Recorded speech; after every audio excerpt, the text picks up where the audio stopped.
एतराज़ात सच क्या है? इस्लाम पर उठाए जाने वाले सवालों का जवाब। अस्सलामु अलैकुम वरहमतुल्लाहि वबरकातुहू। अल्हम्दुलिल्लाह वस्सलातु वस्सलाम अला रसूलिल्लाह वअला आलिहि वसहबिहि अजमईन, अम्मा बाद। मैं आप सब का इस्तकबाल करता हूं आज के इस स्ट्रीम में। आज हम हमारे प्रोग्राम एतराज़ात सच क्या है, इस प्रोग्राम के अंदर ध्रुव राठी, मशहूर यूट्यूबर, के एक वीडियो का जायजा लेंगे जो वीडियो कल रिलीज हुई है, जिसके अंदर क्या सही बात है क्या गलत बात है मैं आपके सामने रखूंगा। कर दूं सबसे पहले कि मैं कुछ बातों को अप्रिशिएट करने वाला हूं इस वीडियो के अंदर। कुछ बातें बहुत अच्छी थी और मैं इस बात को सराहना चाहता हूं, और कुछ चीजें जो मिस्टेक्स के तौर पर हम सब देख सकते हैं, जो मैं इंफॉर्मेशन आपके साथ शेयर करूंगा, मैं समझता हूं ये लैक ऑफ इंफॉर्मेशन है। तो मेरी इस वीडियो का मकसद है सही इंफॉर्मेशन पहुंचाना, ध्रुव राठी तक भी पहुंचाना, उसके व्यूअर्स तक भी पहुंचाना, आम लोगों तक भी पहुंचाना। मकसद हमारा यह है कि हम सही बात, कंप्लीट इंफॉर्मेशन जाने। और होता है कभी मिस्टेक्स होती है, सब इंसानों से मिस्टेक होती है। तो आइए आज का प्रोग्राम हम शुरू करते हैं। मैं स्टार्ट करूंगा इस प्रोग्राम को कुछ मिस्टेक्स के साथ। तो मैं मिस्टेक से शुरुआत भले ही कर रहा हूं, और साथ साथ में बीच बीच में हम कुछ चीजें अच्छी भी देखेंगे, अप्रिशिएट भी करेंगे। और ये एक बहुत ही ऑब्जेक्टिव प्रोग्राम है, मतलब हम किसी प्री कंसीव नोशन के साथ नहीं बैठे हैं, कुछ बायस, प्रेजुडिस, तासुब के साथ नहीं बैठे हैं। हम इंसान हैं, इंसानों से मिस्टेक हो सकती है, कभी कोई बात अलग भी हो सकती है, कहीं नजरियात भी अलग हो सकते हैं, कहीं किसी का नजरिया अलग हो। तो हम सब एक दूसरे के साथ अपने नजरिए को शेयर करते हैं ताकि सही बात क्या है वो हम सबके सामने आ जाए इंशाल्लाह। तो आइए स्टार्ट करते हैं। मैं एक मेरे पास कई क्लिप्स यहाँ पे मैंने उस वीडियो में से निकाली है, तो मैं एक वीडियो क्लिप से स्टार्ट करता हूं। और ये एक तरह का एक बेस बात है, यानी एक ऐसी चीज है जिसके ऊपर बहुत सारी चीजें हैं। और ध्रुव राठी ने यही कोशिश की कि बताएं कि किस तरह से क्रिश्चियनिटी, इस्लाम, हिंदुइज्म और दूसरे मजहबों में, कई चीजों में, जुडाइज्म में कॉमन चीजें हैं और कई सारी कॉमन बातें मौजूद है। तो आइए हम स्टार्ट करते हैं। देखो, तो हिंदू लोग एक्चुअली में मूर्तियों की पूजा नहीं करते हैं, बल्कि भगवान की पूजा करते हैं मूर्ति के थ्रू। ये वैसा ही हो गया जैसे कि आप अपने फादर को याद करते हो, उनकी फोटो देखते हैं। फोटो के जरिए आप अपने पिता को याद कर रहे हो और उनको प्यार जता रहे हो, लेकिन इसका मतलब ये नहीं कि आप एक्चुअल पिता को भूलकर सिर्फ इस फिजिकल फोटो को ही प्यार जताने लग जाओ और याद करने लग जाओ। सिमिलरली हर हिंदू जानता है कि यहाँ पर मूर्ति के जरिए भगवान की पूजा करी जा रही है, एक्चुअली में उस फिजिकल मूर्ति की पूजा नहीं करी जा रही। इस चीज का एक अच्छा जवाब आचार्य प्रशांत जी ने दिया था जब मैंने उनके साथ बात करी थी। मूर्ति जो है वो एक सफल प्रयोग रहा, मूर्ति अमूर्त तक जाने का एक अच्छा साधन रही है। और जब मूर्ति पूजा की जाती है तो उसमें कभी नहीं कह दिया जाता कि मूर्ति सत्य है, उसमें ये कहा जाता है कि मूर्ति के माध्यम से मैं सत्य में प्रवेश करूंगा, साकार के माध्यम से मैं निराकार में प्रवेश करूंगा। तो आइए इस चीज का हम एक जायजा लें। और मैं जायजा लेने में, क्योंकि उन्होंने ये बात बताई कि किस तरह से क्रिश्चियनिटी के अंदर भी आइडल वर्शिप मिलती है, और किस तरह से इस्लाम के अंदर जब ये कहा गया है, उन्होंने दो कुरान के वर्सेस बताए, सूरा 4 वर्स 48 और सूरा 31 वर्स 13, जिसके अंदर ये कहा गया है कि इन्नल्लाह ला यगफिरु अन युश्रका बिही, अल्लाह हरगिज माफ नहीं करेगा कि तुम अल्लाह के साथ किसी को शरीक करो। तो एक ये बात थी कि उस एक मालिक के अलावा किसी और की वर्शिप मना है, उस एक मालिक के अलावा किसी और की वर्शिप मना है। तो उनका यह कहना था कि वर्शिप करने में तरीका जो हो सकता है कि चाहे फोटो के जरिए हो, चाहे मूर्ति के जरिए हो, लेकिन उस एक की वर्शिप हो। तो यहां पर आप सबके सामने मैं एक बात बता दूं कि कुरान के अंदर बहुत क्लियरली मना किया गया है। सूरह साफात की आयत है जिसके अंदर आता है कि इब्राहिम अलैहिस्सलाम ने अपनी कौम के लोगों से कहा, अताबुदूना मा तनहितूना, क्या तुम उनकी इबादत करते हो जिन्हें तुम अपने हाथों से बनाते हो, जिन्हें तुम अपने हाथों से बनाते हो, यानी कि उनकी वर्शिप गलत है। और कुरान के अंदर कई वर्सेस के अंदर आइडल वर्शिप को रॉन्ग बताया गया है।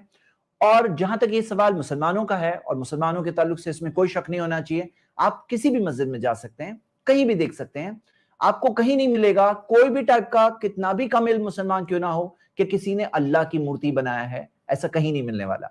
तो ये एक ऐसी चीज है जो यूनिवर्सली मुसलमान फॉलो करते हैं, एक्सेप्ट करते हैं, और इस बारे में कोई डाउट नहीं है। तो इस चीज में हम ये देख रहे हैं कि एक डिफरेंस है।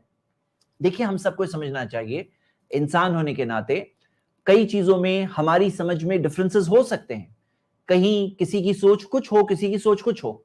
अब या तो मूर्ति पूजा सही है या तो मूर्ति पूजा गलत है।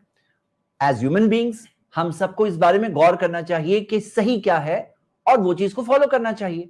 जो भी चीज सही है हम फॉलो करेंगे।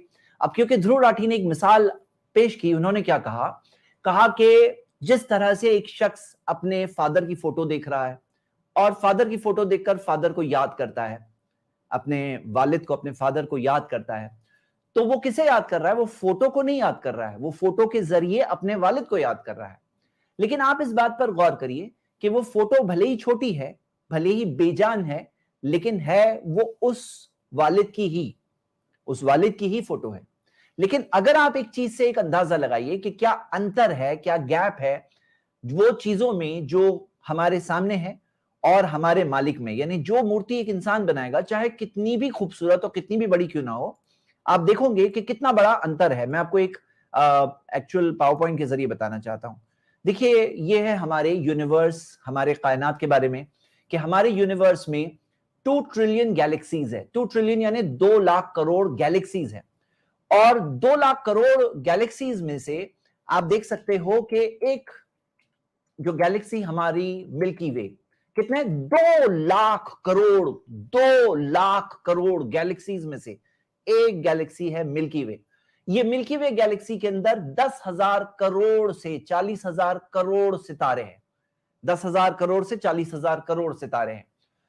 और वो सितारे जो इतने सारे 10,000 करोड़ 40,000 करोड़ सितारे, वो एक गैलेक्सी मिल्की वे जो 2 लाख करोड़ गैलेक्सीज में से एक है। अब उसमें हम सूरज के सामने आते हैं, जो वो 10,000 से 40,000 करोड़ सितारों में से एक सितारा है, और उसके सामने देखते हैं तो एक छोटा सा प्लैनेट दिख रहा है ना, वो ब्लू कलर का, वो है हमारी जमीन।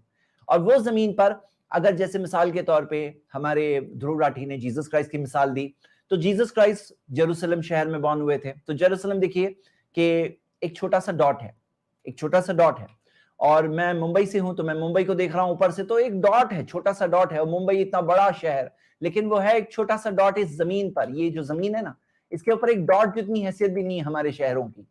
और हम बात कर रहे हैं कि इस शहर में रहने वाला एक इंसान जो एक मूर्ति बनाएगा, तो वो मूर्ति इस दुनिया के पालनहार बनाने वाले के लिए कितना बड़ा रिप्रेजेंटेशन है, क्या किस तरह का रिप्रेजेंटेशन है। वो फोटो जो आपके वालिद की है, वो फोटो इमेज टेक्नोलॉजी से, मिरर इमेज टेक्नोलॉजी से बनाई गई है। वो मिरर की इमेज ही सेव की गई है। हाँ, तो वो उनकी रिप्रेजेंटेशन है। लेकिन जो भी मूर्ति एक इंसान बनाएगा, आप खुद देखो ना, अंतर कितना बड़ा है ना, गैप कितना बड़ा है। अच्छा, मैं मानता हूं कि हम इंसानों को ऊपर वाले ने अपना एक बहुत बड़ा इंट्रोडक्शन दिया, क्योंकि अगर ये कायनात इतनी बड़ी नहीं होती, छोटा सा यूनिवर्स होता, तो हम लोगों को उसके पावर का, उसकी ग्रेटनेस का उतना बड़ा इंट्रोडक्शन नहीं मिलता था जितना अभी मिल रहा है। कि हम देख सकते हैं कि सारे वो इंसान जो वर्शिप करते हैं, जो इंसानों की वर्शिप करते हैं, और यहाँ की पृथ्वी पर, जमीन पर रहने वाली चीजों की वर्शिप करते हैं, तो हमारे लिए तो ये इंट्रोडक्शन देख के ही समझ में आ जाता है कि हम किसकी बात कर रहे हैं, हम वो जिस महान की बात कर रहे हैं, जिस जात की बात कर रहे हैं, वो कितना महान है। तो मैं यही बात रखूंगा कि ये example actually as a human being, इंसान के तौर पर, एक इंसान के साथ सिर्फ शेयर कर रहा है इंफॉर्मेशन, कि ये बात जो है इनअप्रोप्रिएट लग रही है। और जहां तक तजुर्बा है, तो हम देखते हैं कि तजुर्बा जो है ना, एक इंसान का दुनिया में सही भी हो सकता है, गलत भी हो सकता है। दुनिया एक इम्तिहान की जगह है, एग्जाम की जगह है। यहाँ पे ऐसे भी लोग हैं जो चोरी करके पाते हैं और बोलते हैं मेरा अच्छा तजुर्बा हुआ। तजुर्बा दलील नहीं हो सकती। तो मैं सिर्फ ये बात रख रहा हूं कि इस यूनिवर्स के पालनहार के लिए एक मूर्ति एक बहुत बड़ा हकीकत में अपमान है। क्यों ना हम ऐसा करें कि उसकी बनाई हुई दुनिया को देखें, इस आसमान को देखें, इस जमीन को देखें, सूरज चांद सितारों को देखें, अपने खुद के शरीर को देखें, हमारी बॉडी को देखें, इसके अंदर जो टेक्नोलॉजी उसको देखें, और उसको याद करें, बनाने वाले को याद करें कि कितना महान, कितना ग्रेट है इसका बनाने वाला। तो ये हम सब के लिए बेहतर है, और इससे हम उस अपमान से बच सकते हैं जो अपमान न जानते हुए एक इंसान कर रहा होगा अपनी आस्था के अंदर। देखिए, आस्था एक बात है, लेकिन आस्था हमारी सही चीज पर हो। क्योंकि अब देखिए, एक मूर्ति जो आपने बनाई, उसके बाद क्या होगा? उसके बाद किसी और की इमेजिनेशन में कोई और मूर्ति आएगी, एक दूसरी मूर्ति बन जाएगी, तीसरी की तीसरी बन जाएगी, चौथे की चौथी हो जाएगी। हर किसी की अलग अलग मूर्ति होगी, क्योंकि हर किसी के इमेजिनेशन में, या जो कैरेक्टर को वो कह रहे हैं, वो अलग अलग कैरेक्टर्स होते हैं। अब यहां पे क्या होता है कि हम उस एक पालनहार, एक मालिक जो आपका मेरा हम सबका मालिक है, वो एक मालिक से कहीं दूर हो गए, है ना, हम दूर हो गए। और ये चीज है जो हम सबको सोचना चाहिए। फाइनली क्या हो रहा है कि इसके अंदर कई सारी चीजें हैं। जैसे मान लो कि एक इंसान है, वो एक इंसान है, वो खा रहा है, पी रहा है, नींद, आराम, चैन, उसको बहुत सी चीजें चाहिए। अब ये मानना कि ये इंसान इस दुनिया का पालनहार है, क्या हम ये मान सकते हैं? नहीं मान सकते। चाहे कितना भी महान इंसान क्यों ना हो, हम उससे प्रेरणा ले सकते हैं, उससे इंस्पिरेशन ले सकते हैं, उससे अच्छी बातें सीख सकते हैं, लेकिन हमारी सारी जो श्रद्धा, उपासना, इबादत, बंदगी, वर्शिप जो है ना, पूजा जो है, वो उस एक मालिक जो पालनहार है, इस दुनिया का पालनहार है, तो उसके लिए होनी चाहिए। ये एक छोटी सी बात है। चलिए हम सेकेंड वीडियो क्लिप की तरफ बढ़ते हैं। प्रॉफिट इब्राहिम को लेकर कई लोगों के द्वारा माना जाता है कि ये पहले ऐसे फिगर थे जिन्होंने मोनोथीज्म प्रीच किया। मोनोथीज्म का मतलब सिर्फ एक भगवान में विश्वास रखना। इसका ऑपोजिट शब्द है पॉलीथीज्म। पॉलीथीज्म का मतलब है कि आप मानते हो कि कई सारे भगवान होते हैं। ठीक है, देखिए इसमें सबसे पहले मैं एक बात ये कहूंगा कि प्रॉफिट इब्राहिम और सारे प्रॉफिट्स, उनकी जो इमेज बनाना, जो मूर्ति बनाना, फोटो बनाना, यहां से शुरुआत होती है। क्योंकि इंसानों के मामला क्या होता है ना कि एक होता है तारीफ करते करते करते करते, एक होते हैं भाग्यवान, अच्छे भाग्य वाले, और एक होते हैं भगवान, गॉड। तो किसी की तारीफ जब करते हैं ना, तो भाग्यवान को भगवान बना देते हैं। इंसान की तारीफ करते करते ये समझते हैं कि यही है पालनहार, इस सृष्टि को चलाने वाला ये है। तो अब ये चीज मिस्टेक होती है। इसी वजह से जो हम देखते हैं कि जितने ये जो महान पुरुष हैं, जैसे इब्राहिम अलैहिस्सलाम के बारे में बात आ रही है, तो उनके लिए जो फोटो बनाना ये रॉन्ग है एक्चुअली। और ये फोटोज के अंदर गड़बड़ ये होती है कि एक पर्सन का इमेजिनेशन होता है, इमेजिनेशन में सही गलत सारी बातें आ सकती है, और फिर उसके बाद यही चीज होती है कि इंसान प्रेरणा लेते लेते पूजा करने लगता है, वर्शिप करने लगता है। दूसरी चीज, जो गॉड के लिए एक ऐसे ओल्ड मैन की फोटो जो आपने देखा आई, वो भी बिल्कुल गलत है। आप सोचिए ना कि आप किसकी बात कर रहे हो। एक इंसान जो दुनिया पे रहता है, उसकी क्या हैसियत है? जमीन की क्या हैसियत है पूरे सूरज के सामने? सूरज की क्या हैसियत है मिल्की वे गैलेक्सी में? मिल्की वे गैलेक्सी की क्या हैसियत है यूनिवर्स के अंदर? हम यूनिवर्स के बनाने वाले की बात कर रहे हैं। तो उसके लिए इस तरह के एक ओल्ड मैन बैठा हुआ है थ्रोन पर, ये बिल्कुल गलत है। मतलब मैं शेयर कर रहा हूं बात। अब इसके अंदर ये जो कहा गया कि फर्स्ट प्रॉफिट इब्राहिम अलैहिस्सलाम, इब्राहिम, तो हाँ उन्होंने भी बताया, और ये बात है कि इस्लाम के अंदर फर्स्ट प्रॉफिट आदम अलैहिस्सलाम खुद वो गाइडेंस लेकर आए थे। जो पहले इंसान, पहले मनुष्य, वो दुनिया में जब आए तो गाइडेंस लेकर आए। हाँ, तो ये एक बड़ी बात है, और वो फर्स्ट प्रॉफिट थे, उन्हें रास्ता बताया गया। और इसी वजह से अब हम आगे बढ़ते हैं आदम अलैहिस्सलाम की स्टोरी की तरफ। सबसे पहले तो हमारे एक पर्सन ने ट्राई किया कि कुछ चीजें ब्लर आउट करें, फिर भी कोई चीज हो सकता है विजिबल हो, तो चलिए हम इस पे डिस्कस करेंगे। क्योंकि कुछ इमेजेस जो है ना गैर मुनासिब भी थी। हाँ, इसके अंदर इमेजेस बनाना ही एक तो फर्स्ट गलत है, लेकिन उसके साथ कुछ चीजें जो होती है ये गैर मुनासिब होती है। स्टार्ट करो। 1500s में एक बड़े फेमस पेंटर रहते थे माइकल एंजेलो नाम से। इन्होंने ये बड़ी ऐतिहासिक पेंटिंग बनाई जो कि आज के दिन आपको वेटिकन सिटी म्यूजियम में मिलेगी। इस पेंटिंग में दिखाना चाह रहे हैं कि कैसे भगवान के लिए इस टाइप की फोटो बनाना, ऐसी पेंटिंग बनाना अपमान है। ये हम सब इंसानों को ऐसी चीजों को गलत मानना चाहिए, ऐसी चीजें कहना बिल्कुल गलत है। ये एडम को बनाने के बाद उन्हें गार्डन ऑफ ईडन में प्लेस कर दिया। इस गार्डन में 2 पेड़ लगे हुए थे। पहले पेड़ सिर्फ 2 नहीं थे, पेड़ तो बहुत थे। हाँ, पेड़ तो बहुत थे, और हमारे पास वो पेड़ का जो नाम है, ये Christian version of the story है। मैं चाहता हूं कि ये चीज के बारे में आपके साथ एक अच्छा डिटेल्ड प्रेजेंटेशन में शेयर करूंगा। पहले Christian version of the story है, हम चंद चीजें देखेंगे। द ट्री ऑफ लाइफ, और दूसरे पेड़ का नाम the tree of knowledge of good and evil. भगवान ने कहा कि जो खाना है खा लो, बस इस दूसरे पेड़ से कोई फर्क हो। ये दोनों ट्री के नाम हमें नहीं मिलते। हाँ, वो ट्री था, क्या कौन सा ट्री था कुरान में? मैं आपको इस्लामिक वर्जन बता रहा हूँ, क्योंकि वहां नहीं बताया गया था, तो मैं इंफॉर्मेशन शेयर कर रहा हूँ जी। और कई लोगों के लिए शायद कंफ्यूजन हो। ये बताने में मेरा मकसद क्या है, मैं आपको एक बात बता दूं। मेरा मकसद ये है ना कि जो स्टोरी का वर्जन अब हम देख रहे हैं, इसके अंदर बहुत सारे सवाल उठते हैं गॉड के बारे में। और वो सवालों में जब उन्होंने कहा कि ये इस्लाम, क्रिश्चियनिटी, जुडाइज्म का एक कॉमन वर्जन है, तो इसके अंदर सवाल क्रिश्चियनिटी के साथ साथ किसी के जहन में इस्लाम के बारे में भी आ सकता है।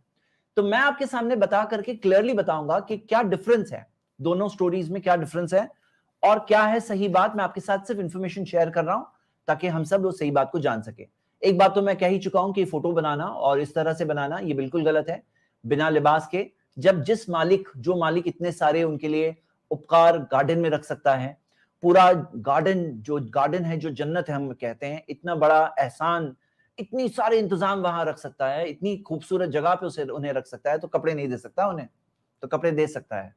तो ये कहना कि इस तरह से वो टोटल इस तरह से थे, ये कहना गलत है। हाँ, उन्होंने जब नाफरमानी की तो सजा के तौर पर उनके पास से वो चीज चली गई, जो लिबास था जन्नत का उनका चला गया, ये सजा के तौर पे था। लेकिन वो बगैर लिबास के थे, ये कहना एक रॉन्ग बात है। लेकिन चलिए, मैंने इंफॉर्मेशन शेयर किया, बड़ी बातें तो आगे आ रही है। मत खाना, बस मेरी एक ही कंडीशन। फिर भगवान ने सोचा कि ये एक आदमी अकेला बड़ा लोनली फील करेगा, कोई ना कोई हेल्पर जरूर होना है। फिर भगवान ने सोचा, अच्छा यानी बाद में थॉट आ रहा है, ओहो हो, यानी इंसान के लिए जैसा इंसानों में होता है ना कि कोई चीज करने के बाद में आफ्टर थॉट्स आते हैं, अरे ये तो मैं सोचा ही नहीं। तो ये बात ऊपर वाले के लिए सही नहीं है, क्योंकि आपको मैं बता दूं, कुरान में ये दिया है कि वल्लाहु अला कुल्ली शैइन अलीम, अल्लाह हर चीज को जानने वाला है, वो पीछे आगे हर चीज को जानता है। और अल खबीर उसके नामों में से जो इस्लाम में नाम दिए गए, अल खबीर यानी कि हर चीज की खबर रखने वाला, तो उसके पास पहले से इंफॉर्मेशन है हर चीज की। और इसके अंदर कोई चीज वो भले ही बाद में करे अपने प्लान के तहत, अपने नॉलेज के तहत, लेकिन ऐसा नहीं कि उसको बाद में जाके क्लिक हुआ या बाद में जाके पता चला। कोई चीज एक स्टेज पे करना बेटर है, कोई चीज सेकंड स्टेज पे करना बेटर है। चलिए आगे बढ़ते हैं। तो इसके बाद फिर भगवान ने जमीन से जानवरों और चिड़ियों को बनाया। ये वर्जन कुरान में, हदीस में कहीं नहीं है कि पहले एडम के बाद जानवरों और चिड़ियों को इसलिए बनाया ताकि एडम के पास कंपनी हो जाए, जैसे आप देख रहे हैं शेर के ऊपर हाथ फैला रहे हैं, ऐसा कहीं कुरान हदीस में नहीं है। ये इस्लामिक वर्जन से कोई कनेक्शन नहीं है इसका जी। लेकिन कोई भी सूटेबल हेल्पर नहीं। फिर भगवान ने एडम को सोने भेजा, और जब वो सो रहा था तो उसकी बॉडी से एक हड्डी निकाली और उस हड्डी से एक औरत को बनाया। इस औरत हड्डी से बनाया, ये बात सही है, ये एक हदीस में आता है। और आदम से ही हव्वा को बनाया गया, यानी कि एक में से दूसरे को बनाया गया, ये बात सही है। खुलिकत मिन दिलैन, फसली से बनाया गया है, ये बात भी सही है, ये इस्लामिक सोर्सेज में भी है। आइए आगे देखते हैं। नाम एडम ने ईव रखा। ईव को एवा भी बुलाया जाता है, जिसका मतलब लाइफ होता है। एक दिन क्या होता है कि एक सांप आकर ईव को बहकाने की कोशिश करता है कि ये फॉरबिडन, ये जो सांप आकर ईव को बहकाने की कोशिश करता है, यानी कि औरतें हैं जो फिसल गई। और आगे देखिए, लेकिन ये बात कुरान के खिलाफ है, कुरान और हदीस के दोनों के खिलाफ है। उसको खा लो। ये जो पेड़ है जिसको लेकर भगवान ने कहा है कि इसका कोई फल नहीं खाना, इसे खा लोगे तुम्हारी आंखें खुल जाएगी, तुम बिल्कुल। सांप की शक्ल में आया, ऐसा भी कुछ नहीं है, वो सांप वगैरह ऐसा कुछ नहीं है। और सांप के बारे में जो आगे आने वाला है कि सांप को ये सजा दी गई कि अभी तुम्हें तुम्हारे पेट के बल चलना पड़ेगा, ऐसा भी इस्लामिक सोर्सेज में कहीं नहीं है, कुरान हदीस में कहीं नहीं है। भगवान जैसे हो जाओगे। तो बहकावे में आकर ईव उस फल को खा लेती है और अपने पति एडम को भी खिला देती है। ईव खा ली, ईव ने एडम को खिलाया, ऐसा कहीं नहीं है, कहीं कुरान में नहीं है, हदीस में नहीं है। ये दिया हुआ है कि दोनों फिसल गए, दोनों से गलती हुई, एक चीज मना की गई थी, दोनों ने वो चीज नाफरमानी की, दोनों को बाद में एहसास हुआ, दोनों ने अल्लाह से माफी मांगी और अल्लाह ने दोनों को माफ किया। जैसे कि कुरान में सूरह आराफ में सूरह 7 आयत नंबर 23 में आता है, दोनों ने अल्लाह से माफी मांगी। और सूरह बकरा के अंदर 7 जगहों पे कुरान में टोटल आपको ये स्टोरी मिलेगी। लेकिन कहीं ये नहीं कि ईव ने दिया यानी हव्वा ने किया ये और पूरा दोष लेडी पर, ऐसा कहीं इस्लामिक सोच में नहीं है। ये बात क्यों बताना जरूरी है? क्योंकि कोई जब ये देख रहा है और उसको ये टाइटल से ऐसा लग रहा है कि ये कॉमन चीजें हैं, तो ये बात वाज़ेह कर देना जरूरी है कि ऐसी चीज इस्लामिक सोर्सेज में कहीं नहीं है, कुरान में कहीं नहीं है। और जब भगवान को ये चीज पता चलती है तो फिर से भगवान के लिए ऐसी फोटो बनाना बिल्कुल रॉन्ग है। ये इंसान है, जो इंसान अपनी इमेजिनेशन से काम कर रहे हैं।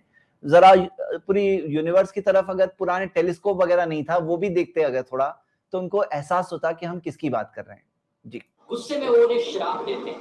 सांप को कर्ज किया जाता है कि वो अपनी पूरी जिंदगी अब अपने पेट के बल ही क्रॉल, सांप पेट के बल ही चलेगा, ऐसा कहीं कुरान में नहीं है, हदीस में नहीं है।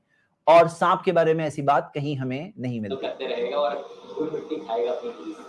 औरत को श्राप दिया जाता है कि उसे बच्चे पैदा करने होंगे और बच्चे पैदा करते वक्त बहुत भारी लेबर पेन्स होंगे। औरत को ये श्राप दिया गया, ये बात बिल्कुल गलत है कि औरत को श्राप दिया गया, बल्कि इस्लाम के मुताबिक ऐसा कोई श्राप औरत को नहीं दिया गया। जब औरत बच्चे पैदा करती है, ये उसके लिए एक बहुत बड़ी बात होती है, एक बहुत बड़ी, एक ऐसी चीज जिससे उसको इज्जत मिलती है। सही बुखारी की हदीस है, प्रॉफेट मोहम्मद सल्लल्लाहु अलैहि वसल्लम को पूछा गया कि कौन है जो मेरी कंपेनियनशिप का सबसे ज्यादा हकदार है? उन्होंने कहा तुम्हारी माँ। फिर उनसे पूछा गया ओके उनके बाद कौन, माँ के बाद कौन? तो उन्होंने कहा उसके बाद तुम्हारी माँ। फिर कहा उसके बाद कौन? उसके बाद तुम्हारी माँ। 3 बार कहा फिर उसके बाद कौन? कहा उसके बाद तुम्हारे वालिद यानी तुम्हारे फादर। तो पता चला कि वालिदा का इतना ऊंचा स्टेटस है और कुरान में अल्लाह ताला ने इस चीज को कई बार मेंशन किया है, हमलतहु उम्मुहु वहनन अला वहन। उसकी वालिदा ने उसे कमजोरी के बाद कमजोरी पर संभाला उसे। तो माँ की इस एहसान को पहचानना इस्लाम ने सिखाया है, कोई श्राप नहीं है बल्कि एक इज्जत का जरिया है। दर्द को, और एडम को श्राप दिया जाता है कि पूरी जिंदगी उसे काम करते रहना पड़ेगा, हार्ड वर्क करना पड़ेगा खाना खाने के लिए। तो ये जो श्राप है ना कि हार्ड वर्क करना पड़ेगा, ऐसा नहीं है, बल्कि बनाते टाइम पे ही अल्लाह ताला ने फरिश्तों को बताया था कि मैं एक जमीन के लिए खलीफा बना रहा हूं, खलीफतुल अर्द, जमीन के लिए। तो आदम बने ही थे जमीन के लिए, आदम नहीं बने थे जन्नत में रहने के लिए। लेकिन एक लेसन है जो वहां से मिला। यहाँ पे मैं आपको दोनों आइडियोलॉजीज में फर्क बताना चाहता हूं जो मिस हो गया है। इसी के साथ साथ गार्डन ऑफ ईडन से एडम और ईव दोनों को बाहर निकाल फेंका जाता है और वो अपनी बाकी की जिंदगी धरती पर जाकर बिताते हैं। ओके, बाकी की जिंदगी धरती पे बिताते हैं, ये जो कहा गया। अब आइए हम सब देखते हैं कि क्या डिफरेंस है आखिर में बुनियादी बेसिक आइडियोलॉजी में, क्या डिफरेंस है जो हम देख सकते हैं। बेसिक आइडियोलॉजी की हम बात कर रहे हैं, जस्ट 1 मिनट। हाँ,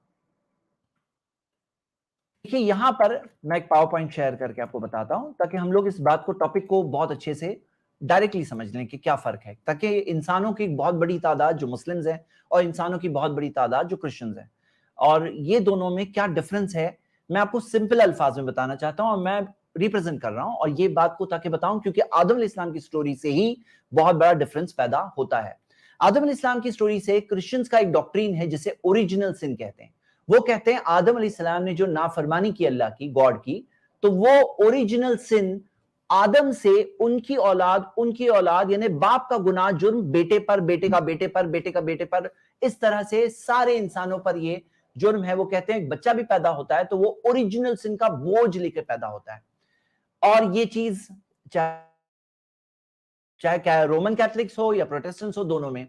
तो यहाँ पे एक सवाल उठता है कि भाई सोचो जरा कि एक जज है और वो जज अगर कहे कि भाई क्रिमिनल नहीं मिल रहा है ना, तो मैं क्रिमिनल के बच्चे को सूली पे चढ़ा दूंगा, तो कोई भी कहेगा कि ये इंसाफ है? तो नहीं कहेगा भाई, ये कैसे? तो आदम का जुर्म कोई भी इंसान पर नहीं है कि क्रिमिनल के बेटे को कोई भी नहीं कहेगा कि सूली पे चढ़ा दो। तो ऊपर वाले ने, इस्लाम ने कंसेप्ट ये बताया है, इन्नल्लाह ला यज़लिमु मिस्काला ज़र्रा, अल्लाह जर्रा बराबर भी नाइंसाफी नहीं करता, किसी के साथ नाइंसाफी नहीं करता। और कुरान का एक बेसिक रूल है कुरान और हदीस में जो दिया है, सूरा 6 वर्स 164, वला तक्सिबु कुल्लु नफ्सिन इल्ला अलैहा, कि जो भी एक शख्स कमाता है वो उसका उसी के ऊपर बर्डन है। वला तजीरु वाजिरतुन विज़रा उखरा, कोई बोझ उठाने वाला किसी और का बोझ नहीं उठाएगा। आदम ने जो किया वो जुर्म, वहां पे एक गुनाह था और वो गुनाह अल्लाह ताला ने बाद में, उन्होंने तौबा की, अल्लाह ने माफ कर दिया, वो गुनाह किसी और पर नहीं आया। और अगर माफ अल्लाह ताला नहीं भी करता तो भी इंसानों पे वो नहीं आता। और इसमें इस्लाम ने बताया कि सारे बच्चे जो पैदा होते हैं ना वो इनोसेंट पैदा होते हैं, और मोहम्मद सल्लल्लाहु अलैहि वसल्लम ने बताया कि पैदा होते हैं तो फितरत पे पैदा होते हैं, प्योर नेचर पे पैदा होते हैं। अब ये जो जेनेसिस का वर्स जो इन्होंने कोट किया एडम के ताल्लुक से, और ये जो बताया एडम और ईव के बारे में, तो ये मैंने ये हदीस आपको बताया कि कैसे माँ का कितना बड़ा स्टेटस है, जो मैंने अभी पढ़ के बताया था वो हदीस का रेफरेंस आप स्क्रीन पे देख सकते हैं। और इस बारे में जो मैंने आपको बताया कि फतलक़ा आदमु मिन रब्बिही कलिमातिन, कि आदम ने अपने रब से वर्ड सीखे, फताब अलैहि, और अल्लाह ने उसकी तौबा कबूल की। इन्नहु हुवा तव्वाबुर रहीम, अल्लाह तौबा कबूल करने वाला, रहम करने वाला है। तो ये है बेसिक लेसन जो आदम की स्टोरी से। मेन लेसन क्या है? मेन लेसन सारे इंसानों के लिए है कि हम इंसान होते हैं कमजोर, हम भी फिसलेंगे, तो हमें हमारे परदादा आदम की स्टोरी से ये बता दिया गया कि जिस तरह से आदम फिसल गए थे, शैतान के बहकावे में आ गए थे, तुम मत आना। और आदम फिसल गए, फिसल करके अल्लाह ताला के नजदीक मुजरिम हो गए, लेकिन उन्होंने अल्लाह से माफी मांगी और अल्लाह ताला ने उन्हें माफ कर दिया। तो ये बताया गया कि अल्लाह की रहमत कितनी बड़ी है, अल्लाह की रहमत कितनी बड़ी है, क्योंकि कुरान की आयत है सूरा 39 वर्स 53, कुल या इबादी अल्लज़ीना असरफू अला अनफुसिहिम ला तक़नतू मिन रहमतिल्लाह, कहो ए मेरे बंदे अल्लाह की रहमत से मायूस मत होना, क्योंकि अल्लाह सारे गुनाह माफ करता है, सारे गुनाह माफ करने तैयार है, लेकिन इंसान सच्चे दिल से अल्लाह ताला से तौबा करे, जैसे कि इसके आगे की आयतों में दिया हुआ है। तो ये डिफरेंस हम देखते हैं कि क्रिश्चियनिटी में जो डिफरेंस है, क्रिश्चियनिटी में आदम का सिन सारे इंसानों पर है, इस्लाम में हर मुजरिम का गुनाह उसी पर है। आदम का सिन माफ नहीं हुआ, इस्लाम के मुताबिक माफ हुआ।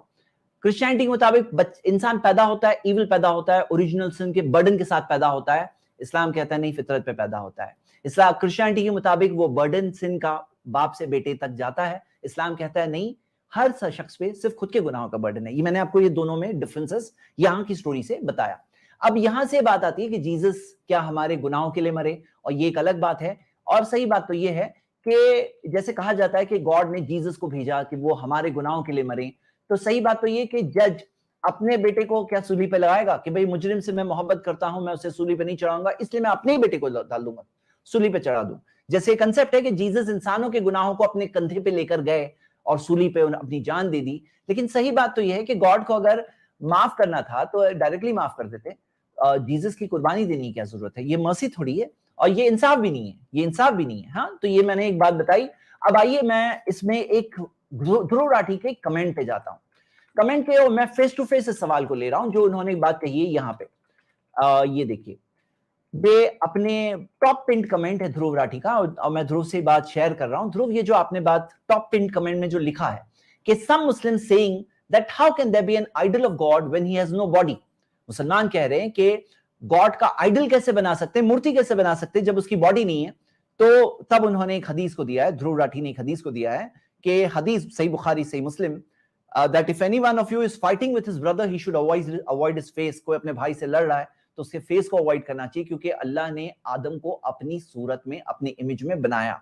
और फिर ध्रुव ये सेकंड एक कुरान की आयत कोट कर रहे हैं, सूरह 38 आयत नंबर 75, कि अल्लाह ने जिसमें कहा है कि मैंने आदम को अपने 2 हाथों से बनाया। तो यहाँ 2 हाथों का जिक्र है। तो यहाँ पर ध्रुव लास्ट पैराग्राफ में ही कह रहे हैं, और मैंने जैसे कहा कि ये आइडल वर्शिप वाला टॉपिक है ना, एक बहुत ही बेस टॉपिक है जो डिस्कस किया जा रहा है एक बड़े इंपॉर्टेंट हिस्से में इस वीडियो के, और इसी वजह से मैं इस टॉपिक को डिस्कस करना चाह रहा था फेस टू फेस, ताकि कम से कम हमारे सामने वो बात क्लियर हो जाए। ये टॉप पिन कमेंट है। However, I have not said anywhere that one should definitely worship through the idols itself। यानी कि उसके जरिए ही करना है, वो ये नहीं कह रहे। मतलब कोई करे तो गलत नहीं है, लेकिन को करना ही पड़ेगा ऐसा नहीं कह रहे हैं। ध्रुव का कहना था किसी को नहीं करना ना करे, उनका ये पोजीशन है। लेकिन मैं आपके सामने बात वाजे कर दूं। सबसे पहले हैंड्स वाली बात है ना, हैंड्स वाली बात है। चलो आपको एक बात बताता हूं। अब हम मखलूक की बात कर रहे हैं, क्रिएशन। हम गॉड की बात नहीं कर रहे हैं, 2 मिनट के लिए गॉड की बात नहीं कर रहे हैं, हम सिर्फ क्रिएशन की बात कर रहे हैं। देखिए, घड़ी के हाथ होते हैं। अब हम लोग एक्सपेक्ट तो नहीं करते ना ऐसे हाथ होंगे, ऐसे हाथ हम एक्सपेक्ट तो नहीं करते हैं कि घड़ी के हाथ होंगे तो हम ऐसे हाथ एक्सपेक्ट करें। ये थोड़ी एक्सपेक्ट कर रहे हैं। ये मखलूक है, क्रिएशन है। पांव है, हाथी के पांव अलग है, चींटी के पांव अलग है, टेबल के पांव अलग है। हाँ, पांव की बात कर रहे हैं। फेस की बात कर रहे हैं तो माउंटेन का face of the mountain English में कहते हैं, फेस ऑफ द माउंटेन। अब हमारा चेहरा अलग है, माउंटेन का फेस ऑफ द माउंटेन अलग है। हाँ, तो पता क्या चला, ये तो सब क्रिएशन है।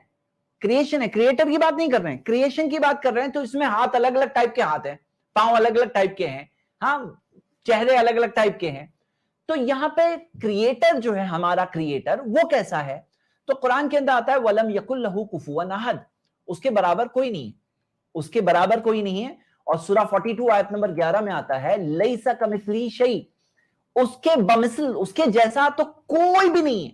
मतलब अगर जो हम देखते हैं कि उसके 2 हाथों का जिक्र है, लेकिन वो हाथ कैसे है, वो कैसा है, उसके जैसा कोई भी नहीं है। ऊपर वाले जैसा, गॉड अलमाइटी जैसा कोई भी नहीं है। तो हम देखते हैं कि ये कहना कि उसके जैसा कोई है, ये बात गलत है। ये कोई इमेजिन करें कि भाई हमारे 2 हाथ है तो ऐसे ही 2 हाथ ऊपर वाले के हैं, ये मानना है कि उसके हाथ है, लेकिन कैसे है? One that such that befits his majesty, जैसे उसके शान शान, उसके जैसा कोई नहीं। और वलिल्लाहिल मसलुल आला, उसके लिए है हाईएस्ट एट्रीब्यूट, यानी जो चीज है उसके अंदर हाईएस्ट, यानी कंपैरिजन नहीं कर सकते उसके साथ किसी का। तो कुरान में एक रूल है कि वान तकुलु अलल्लाहि मा ला तालमून, कि तुम अल्लाह के बारे में जो नहीं जानते वो तुम बोलो, ये बिल्कुल गलत बात है। यानी कि हम कोई बात, यानी अल्लाह के बारे में हमें रोका गया है कि हाथ कैसे हम नहीं बता सकते। हम ये कहते हैं मानते हैं, लेकिन कैसे हैं हम उसके बारे में कोई एग्जाम्पल भी नहीं दे सकते हैं। यानी कि गॉड का आइडल बनाना तो बहुत दूर की बात, कुरान में तो रूल है फला तदरिबु लिल्लाहिल अमसाल, अल्लाह के लिए मिसालें मत बनाओ। इन्नल्लाह यालमु व अंतुम ला तालमून, अल्लाह जानता है तुम लोग नहीं जानते। तो ये बात है। तो यहां पे हम ये मानते हैं कि सुप्रीम बीइंग है जो creator and controller of the universe है, लेकिन क्या होता है, बाज लोग क्या बोलते हैं कि बोले हाथ ये गलत है। कुछ लोग इस्लाम को जब क्रिटिसाइज करते हैं तो कहते हैं ये हाथ दिया ये गलत है, ये फेस दिया है गलत है।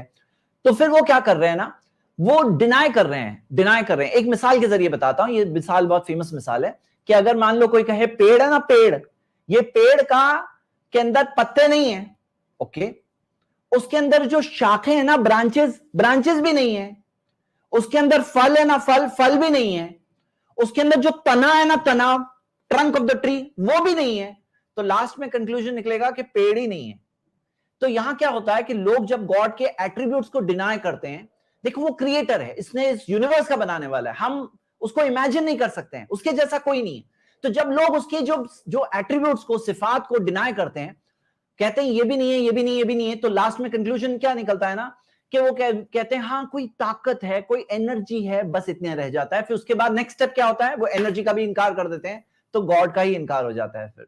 मतलब ये एक मिस्टेक है जो लोग करते हैं और जो हम सबको बचना चाहिए।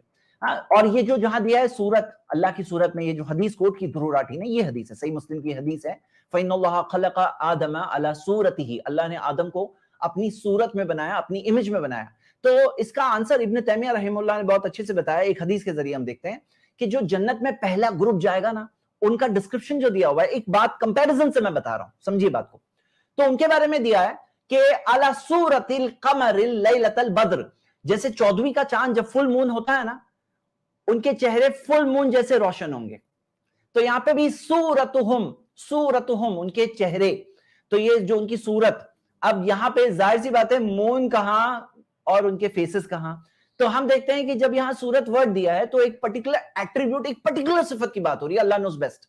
तो यहां पर इब्न तैमिया रहमतुल्लाह कहते हैं कि जिस तरह से अल्लाह की तमाम सिफतों के हम कहते हैं हाथ है, कैसे हाथ है हम नहीं कह सकते हैं, शायान शान, वन विच बिफिट्स हिज मैजेस्टी, तो ऐसे ही सूरत भी सच एज बिफिट्स हिज मैजेस्टी, लेकिन हम उसके बारे में ये नहीं कह सकते हैं कि इंसान की सूरत जैसी सूरत, ये नहीं कह सकते हैं। हाँ, उसमें से जो चीजें जिक्र है, वो चीजें जिक्र है, वो हम मानते हैं। तो हमारा ये मानना है, आई टेल यू कि हमारा इस्लाम में ये मानना है कि हम मानते हैं कि क्रिएटर है, क्लियर डेफिनेट क्रिएटर है, ऐसे नहीं कि सिर्फ ताकत है, एक क्रिएटर है जिसके पास विल है, जिसके पास इल्म है, नॉलेज है। आप यूनिवर्स को देखो, उसके पावर का एक ब्यूटीफुल इंट्रोडक्शन मिल रहा है हमें, लेकिन हम उसके लिए सिमिलैरिटी कहना कि ऐसा है वो नहीं करते हैं। हम इस टाइप की सिमिलैरिटीज बयान नहीं करते हैं। जस्ट मैंने आप सबके सामने ये बात एक टोटल रखी। हाँ जी, तो चलिए इसके बाद आइए हम नेक्स्ट क्लिप लेते हैं, शुरू करता हूं मैं। लेकिन हम अपनी कहानी में आगे बढ़े तो कई हजारों सालों बाद इंसानों की पॉपुलेशन बढ़ती है धरती पर, और भगवान देखने लगते हैं इंसानों को, और भगवान को देखकर लगता है कि इंसान बड़े ही दुष्ट बन गए हैं। भगवान को देखकर लगता है कि इंसान बने ही दुष्ट बन गए हैं, यानी कि बाद में लग रहा है, देखने के बाद लग रहा है। लेकिन हम जिस जात के बारे में बात कर रहे हैं, कुरान में जो दिया है वो अल खबीर है, उसके पास सब खबरें पहले से है। अल अलीम है, सब चीज का इल्म पहले से है, कंप्लीट नॉलेज है, जो हो रहा है, जो हो चुका है और जो होने वाला है, जर्रे जर्रे का इल्म। और आप सोचो, वो यूनिवर्स का चलाने वाला है, कंट्रोलर है, बनाने वाला है, उसके पास तो उतना इल्म होना जरूरी है। तो जो कुछ होने वाला था वो तो पहले से मालूम है, तो उसको मालूम पड़ने लगता है, ये बात सही नहीं है। मैं फिर से रिपीट कर रहा हूँ, ये इंसान बड़े ही दुष्ट बन गए, बुरे बनते जा रहे हैं। भगवान को रिग्रेट फील होने लगता है, यार क्यों बनाया मैंने इंसानों को, तो ऐसे निकले। वो डिसाइड करते हैं कि वो पूरी धरती को वाइप आउट कर दें। तो भगवान को अफसोस होने लगता है। ये भगवान के लिए शायान शान नहीं है। गॉड अलमाइटी, ऊपर वाला क्रिएटर, मैं आपको कुरान में क्या दिया बताऊंगा, ये उसके लिए सही बात नहीं है। ऊपर वाला भी ऊपर से देखता होगा तो उसे शर्म आती होगी। जितने इंसान, जानवर और चिड़िया हैं, सब खत्म कर दें। वो चाहता था कि सबको खत्म कर दें, सबको खत्म कर दें। क्या है ये चीज के बारे में सही बात? चलिए मैं आपके सामने इसको रखूं, मैं पावर पॉइंट ओपन कर रहा हूं।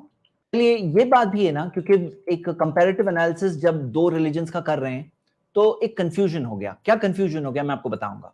देखिए ये है क्रिश्चियन बाइबल से, और बाइबल के अंदर रियली ऐसा कंसेप्ट है कि जैसे थर्ड लाइन देखिए, एक्सोडस चैप्टर 32 वर्स 14 में आता है, and the Lord repented of the evil which he thought to do unto his people, कि गॉड को रिपेंट हुआ, हाँ, he repented। और जेनेसिस 6:6 को देखिए, it repented the Lord that he had made man on the earth and it grieved him at his heart, कि उसके दिल में बहुत दर्द और तकलीफ हुई कि मैंने इंसान को बनाया क्यों। लेकिन इस्लाम में दिया है, वमा काना रब्बुका नसिया, तुम्हारा रब भूलता नहीं है, ला यदिल्लु रब्बी वला यंसा, मेरा रब मिस्टेक नहीं करता है, ना भूलता है, गलती नहीं करता है। ये है इस्लाम का कंसेप्ट। ये था क्रिश्चियन बाइबल में कंसेप्ट कि क्रिश्चियन बाइबल में आप देखोगे गॉड 6 डेज में गॉड ने बनाया आसमान और जमीन को, 7वें दिन आराम किया। एक्सोडस चैप्टर 31 वर्स 17, गॉड ने 6 डेज में बनाया, 7th डे रेस्ट किया। और इस्लाम के अंदर क्लियरली दिया है कि ला ताखुदुहु सिनतुन वला नौम, उसे ना नींद ना ऊंग काबू में करती है। और उसने 6 दिन में आसमान और जमीन को बनाया, 6 यौम, यौम जो है उसका आसमान और जमीन को जब बनाया 6 दिन, जाहिर सी बात है तब सूरज तो था नहीं, तो ये 24 घंटे वाले दिन की बात नहीं हो रही है, सूरज भी तो बाद में बना। तो ये बात हो रही है पीरियड्स की, और पीरियड्स के अंदर कोई लिमिट नहीं है। यौम वर्ड कुरान के अंदर देखते हैं कि 50,000 साल के लिए भी आया है कुरान के अंदर, 1000 ईयर्स के लिए भी वर्ड यौम, यौम यानी दिन आया है। तो वो जो 6 दिन है उसकी साइज दी हुई नहीं है, वो कितने भी बड़े इपॉक्स, बड़े पीरियड्स भी हो सकते हैं, उसमें कोई लिमिट नहीं है। अब ये देखते हैं कि कुरान के अंदर क्लियरली दिया है कि अल्लाह ताला को कोई थकान नहीं हुई, ना उसे आराम की जरूरत है, ना उसे नींद की जरूरत है, ना उसे ऊंग आती है। ये है इस्लाम के अंदर कंसेप्ट जुल अर्शिल मजीद फ़आलुल लिमा युरीद। वो जो वो चाहता है वो करता है। क्या करता है? जो वो खुद चाहता है, जो वो चाहता है उसकी मर्जी है। वहु अला कुल्ली शैइन कदीर, हर चीज पे वो कुदरत रखता है, हर चीज पे ताकत रखता है, 100% उसकी मर्जी चलती है। ये बात है, इंट्रोडक्शन है गॉड अलमाइटी का। और ये जो बात जो गॉड के बारे में कही गई, ये एक्चुअली गॉड के लिए सही बात नहीं है। हम इंसानों को ऐसी बात नहीं कहना चाहिए। स्टार्ट करना है। नोआ का इंतजार करते हैं इस बोर्ड को। ये गॉड ने डिसाइड किया कि खत्म करना है, तो फिर नोआ के बाद जमाने में खत्म करने की बात आई। तो यहां पे बात समझिए कि नूह अलैहिस्सलाम, जो हम नूह अलैहिस्सलाम कहते हैं, उनकी कौम के लोग, वो जो लोग थे उस जमाने में जो बसते थे, वो लोगों को सही बात क्या है बहुत डिटेल में अच्छे से बताया गया, बार बार बताया गया, क्लियरली बताया गया। उन्होंने इनकार किया, रिजेक्ट किया सच्ची बात, सही बात गॉड अलमाइटी के बारे में, ऊपर वाले के बारे में। आखिर में जाकर उनका एक वक्त आया जब उनके लिए सजा थी।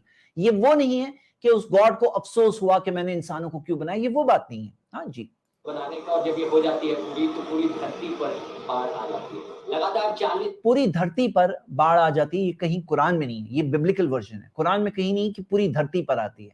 हाँ, ये है कि उस जमाने में बसने वाले सारे लोग मर गए, लेकिन हमें ये बात समझ में आती है कि धरती के एक बाज हिस्से पर इंसान उस जमाने में बसा करते थे। अगर आप साइंटिफिकली भी देखो कि शुरू से ही ऐसा नहीं है कि सारे इंसान पूरी दुनिया में फैले हुए थे। पहले दुनिया के एक लिमिटेड एरिया में थे, फिर वहां से आहिस्ते आहिस्ते बढ़ते बढ़ते इंसान बाकी इलाकों में पहुंचे।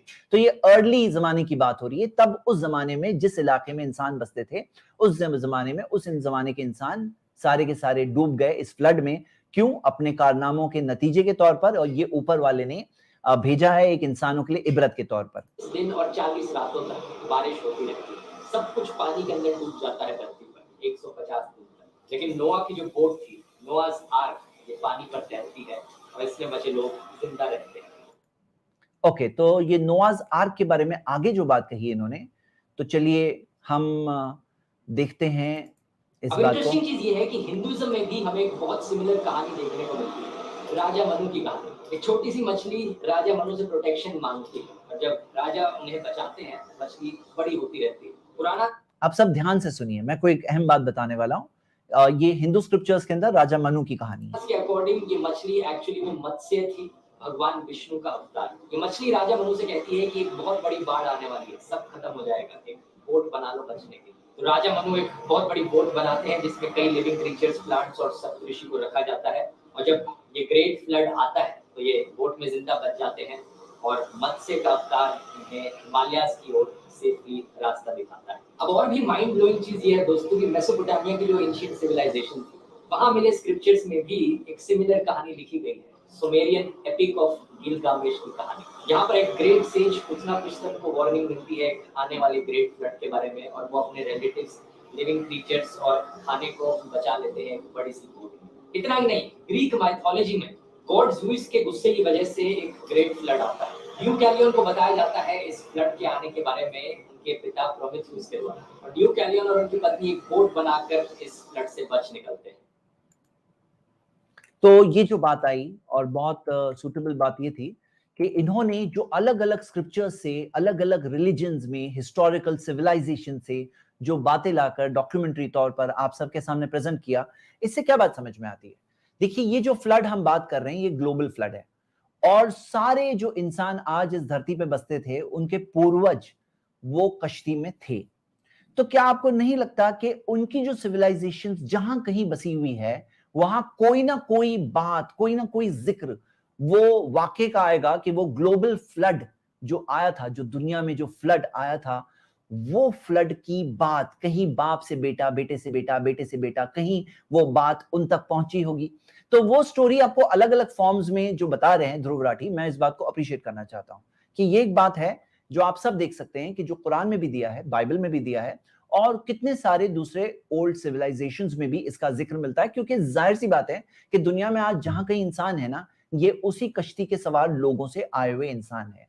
तो कोई ताज्जुब की बात नहीं है कि वो स्टोरी के कुछ ना कुछ फॉर्म, जाहिर सी बात है कि अब स्टोरी इतने जमाने से आई है तो कहीं पे एकदम प्योर फॉर्म में मिलेगी, कहीं पे उसके अंदर कुछ करप्शन आएंगे, जैसे हमने एडम की स्टोरी में देखा। और मैं आप सबके सामने ये बात भी रखना चाहता हूं कि आपको कुरान के वर्जन के अंदर ये बात दिखेगी कि कुरान जो है प्रॉफिट मोहम्मद को दिया गया और 1400 साल चले गए, अनचेंज बुक है, ये अल्लाह की तरफ से डायरेक्ट रेवलेशन है। इसके बहुत सारे प्रूफ्स हैं, मैं शेयर कर सकता हूं, आप खुद देख सकते हैं।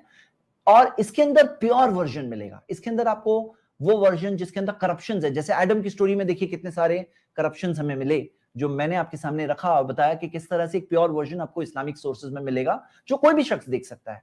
तो ये बात को मैं अप्रिशिएट करना चाहता हूं। जैसे मैंने कहा, बात चीजें मैं अप्रिशिएट करूंगा, ऐसा नहीं कि मैं एक क्रिटिक के तौर पर बैठा हूं आज। हाँ जी, चलिए अब हम अगली वीडियो को देते हैं। ये अगली वीडियो इसी ताल्लुक से आगे। कहानी में नोआ अब भगवान को ऑफरिंग करते हैं, भगवान से प्रॉमिस करवाई जाती है कि वो दोबारा से कभी भी इस तरीके से लाइफ को डिस्ट्रॉय नहीं करेंगे। फिर से रॉन्ग बात, फिर से रॉन्ग बात कि भगवान से प्रॉमिस कराया जाता है कि भगवान अब तुम नहीं डिस्ट्रॉय करोगे। तो इंसान ज्यादा समझदार है, भगवान से ज्यादा समझदार इंसान है, भगवान से ज्यादा रहम करने वाला इंसान है। अरे हम उस पालनहार की बात कर रहे हैं, जरा सोचो, उस पालनहार की बात कर रहे हैं जिसने हमारे मांगे बगैर हमारे सारे इंतजाम जमीन पे किए। आपको क्या क्या चाहिए, सब इंतजाम पहले से जमीन पे किए। माँ की कोख में हम थे, वहां पे हमारे लिए सब गिजा पहुंचाया, हमारे जर्रे जर्रे में इंतजाम है। मेरे भाई, मेरे ब्रदर, आप ये सोचो कि जो पालनहार ने हमें बनाया ना, इसने इस धरती पर हमारे लिए जितने इंतजाम किए, कितनी चीजें हमें मालूम है, कितनी चीजें जब जाने लगती तब हमें मालूम पड़ती है। ओजोन लेयर डिप्लीट होने लगा तो पता चला। हम लोग सेल के अंदर झांक के देखते हैं तो हम देखते हैं सेल के लेवल से कितने मिरेकल्स हैं जो सेल के लेवल से हमारे लिए है। ऑर्गन्स को देखते हैं, ऑर्गन्स में कितने मिरेकल्स हैं। जब हम यूनिवर्स में देखते हैं तो जमीन को, अर्थ को प्रोटेक्टेड तौर पे जिंदा रहने के लिए, हमें यहाँ जिंदा रहने के लिए कितने इंतजाम है। This is all there. तो हम उस क्रिएटर के बारे में बात कर रहे हैं। तो ये कहना कि उनसे ये लिया गया, मैं ध्रुव को नहीं ब्लेम कर रहा हूँ, वो जो सोर्सेस को कोट कर रहे हैं और जहां से वो बता रहे हैं, तो मैं इस्लामिक वर्जन की क्लैरिटी रख रहा हूँ कि इस्लामिक वर्जन में ऐसा नहीं है। गॉड, इस्लाम के अंदर एक परफेक्ट गॉड का कंसेप्ट है, एक ऐसा गॉड जिसके अंदर कोई कमी नहीं है, उसके अंदर कोई डिफेक्ट नहीं है, वो सारी कमियों से पाक है, वो हम सबका पालनहार है, हम सबका बनाने वाला है। हाँ, तो ये एक बात है जो मैंने आपके सामने रखी है। आगे हम बढ़ते हैं नेक्स्ट, इसके अगली क्लिप। और इसको सुनकर कुछ कंजर्वेटिव मुस्लिम्स, इनफैक्ट कुछ कंजर्वेटिव हिंदूज भी कहते हैं कि क्योंकि हिंदू लोग मूर्तियों की पूजा करते हैं इसलिए मुसलमानों के सामने हिंदूज काफिर हैं। कितनी सच्चाई है इस बात? तो ये कहना कि सारे मुस्लिम सारे नॉन मुस्लिम्स को काफिर मानते हैं, ये बहुत ही गलत नोशन है। जो लोग नफरत फैलाना चाहते हैं उन लोगों के द्वारा ऐसी चीजें फैलाई जाती है। इस्लाम शब्द का मतलब ही होता है सबमिशन बिफोर द गॉड, भगवान के सामने झुकना। और मुस्लिम शब्द का मतलब होता है जो इंसान भगवान के सामने झुकता है। इसलिए एक लिबरल मुस्लिम के पर्सपेक्टिव से है।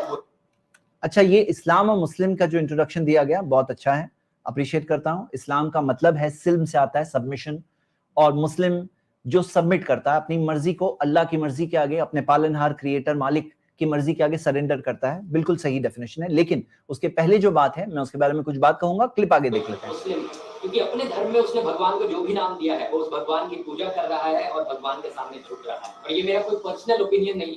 ठीक है, इससे पहले कि हम आगे देखें वीडियो को, एक चीज देख लेते हैं।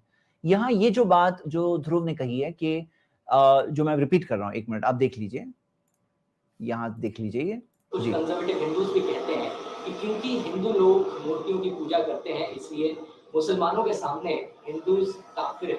कितनी सच्चाई है इस बात? तो ये कहना कि सारे मुस्लिम सारे नॉन मुस्लिम्स को काफिर मानते हैं, ये बहुत ही गलत नोशन है। जो लोग नफरत फैलाना चाहते हैं उन लोगों के, ठीक है, जो लोग नफरत फैलाना चाहते हैं वो लोग ऐसी बात कहते हैं। एक्चुअली अगर आप देखें, मैं आपको इसका एक पावर पॉइंट शेयर करके बताऊंगा, जस्ट 1 मिनट। गैर मुस्लिम्स को काफिर जैसे बाज लोगों का कंसेप्ट है ना कि ये एक तरह की गाली लगती है उनको लगता है कि हम मुस्लिम्स जैसे कि नॉन मुस्लिम्स को गाली देते हैं अगर हम उन्हें कहते हैं कि ये काफिर हैं। तो पहले तो ये प्रोपेगेंडा है। काफिर का अगर आप देखेंगे इनकार करने वाला, यानी कि वो इस्लाम का इनकार कर रहा है, एक ऐसे स्टेट में है जिसके अंदर वो इस्लाम को एक्सेप्ट नहीं कर रहा है, इस्लाम को फॉलो नहीं कर रहा है, यानी कि वो नॉन मुस्लिम है। तो काफिर वर्ड जो ध्रुव ने बताया ना, ध्रुव ने ये कंक्लूजन दिया है कि सिर्फ एथियस्ट काफिर है और हिंदूज काफिर नहीं है।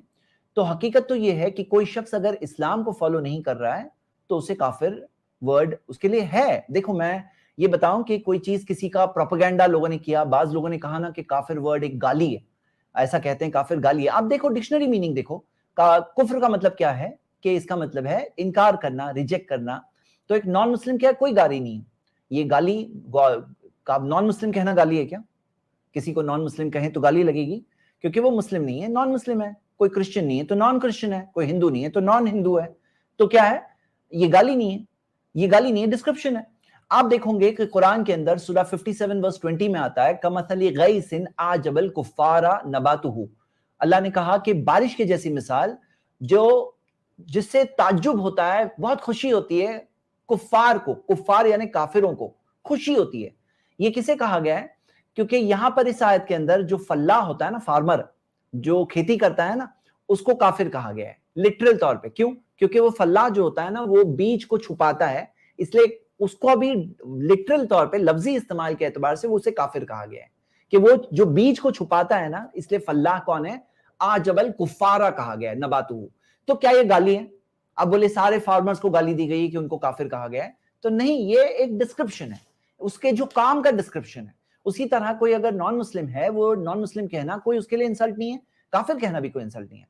हाँ, तो आप इसके अंदर देख लो, कोई भी विलियम लेन की डिक्शनरी है, इंग्लिश की डिक्शनरीज अवेलेबल है, तो आप इसके अंदर तो उल्टा आपको कई और मिसालें विलियम लेन ने अपनी इसके अंदर दी है। जैसे मैंने आपको आजबल कुफार वाली बताई, अगर आप विलियम लेन डिक्शनरी देखोगे तो इन्होंने तो कई और अरबिक के अंदर लिटरल इस्तेमाल के अंदर वर्ड काफिर के इस्तेमाल की मिसालें इन्होंने बताई है, जैसे कि आप यहां देख सकते हैं। तो आप देखोगे कि जैसे कभी कभार क्या होता है ना, कोई अगर गुस्से से बोले तुम तो ईमानदार हो, अब ये क्या है? ये भी ऐसा लगेगा ईमानदार गाली है भाई, कहने का तरीका होता है, प्रोपेगेंडा होता है, बोले ईमानदार हो तो बहुत ईमानदार हो। तो यहाँ कैसा है कि ये प्रोपेगेंडा वाली बात है, हमें इस चीज से बचना चाहिए। आपको पता है काफिर के बहुत सारे यानी राइट्स है, बहुत सारी चीजें जो नहीं बताई जाती है ना, गलत बातें बताई जाती है। और मैं एक बात और आगे अप्रिशिएट करना चाहता हूँ, ध्रुव की अप्रिशिएट करना चाहता हूँ।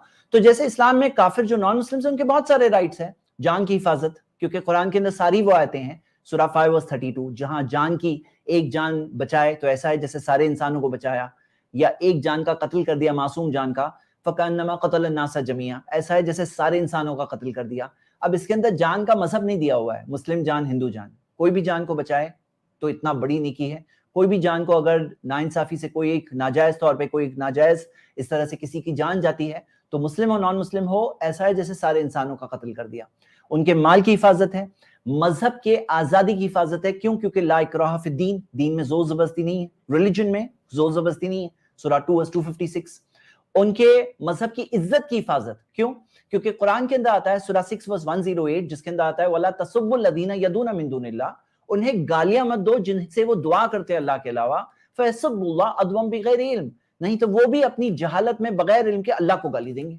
तो तुम उन्हें गाली मत दो, ये कहा गया, उन्हें गालियां मत दो, यानी उनके माबूद जो गॉड्स है, जो हम मानते नहीं है, हम बिलीव नहीं करते हैं वो चीज को, वो गॉड्स को हम नहीं बिलीव करते, लेकिन जो गॉड्स को से वो दुआ करते हैं, प्रेयर करते हैं अल्लाह के अलावा, अल्लाह ने कहा उन्हें गालियां तुम मत देना। तसुब्बु, सब्बा यसुब्बु का मतलब है गाली देना, अब्यूज करना, बुरा कहना, यानी कि ये भी हिफाजत की गई है। और आप देखोगे जैसे आपको पता है मुसलमानों को सिखाया गया है सूरा 24 वर्स 31 कुरान में कि मोमिन मर्दों से कह दो कुल्लिल मोमिनीना यगुद्दु मिन अब्सारिहिम, अपनी नजरों की को नीची कर दो। कहा गया है ना, वो मतलब जब कोई नामहरम औरत हो, अनरिलेटेड औरत हो, तो उसके अंदर एक बिलीवरिंग मर्द को कहा गया तो अपनी नजर नीची करो। अब इसके अंदर ये नहीं कहा गया कि मुस्लिम के लिए करना, नॉन मुस्लिम औरत हो तो नहीं करना, सबके लिए इज्जत है, सारी औरतों के लिए इज्जत है। इंसानी भाईचारा है, हम सारे इंसान आदम अलैहिस्सलाम के औलाद हैं, तो सारे इंसान कहीं दूर दूर के रिलेटिव्स ही हुए ना, रिश्तेदार हुए कि नहीं हुए। पड़ोसी का हक जब कहा गया तो मोहम्मद सल्लल्लाहु अलैहि वसल्लम ने पड़ोसी के हक के बारे में इतनी ताकीद की कि सहाबा को लगा जैसे कि अब पड़ोसी को वारिस बना दिया जाएगा।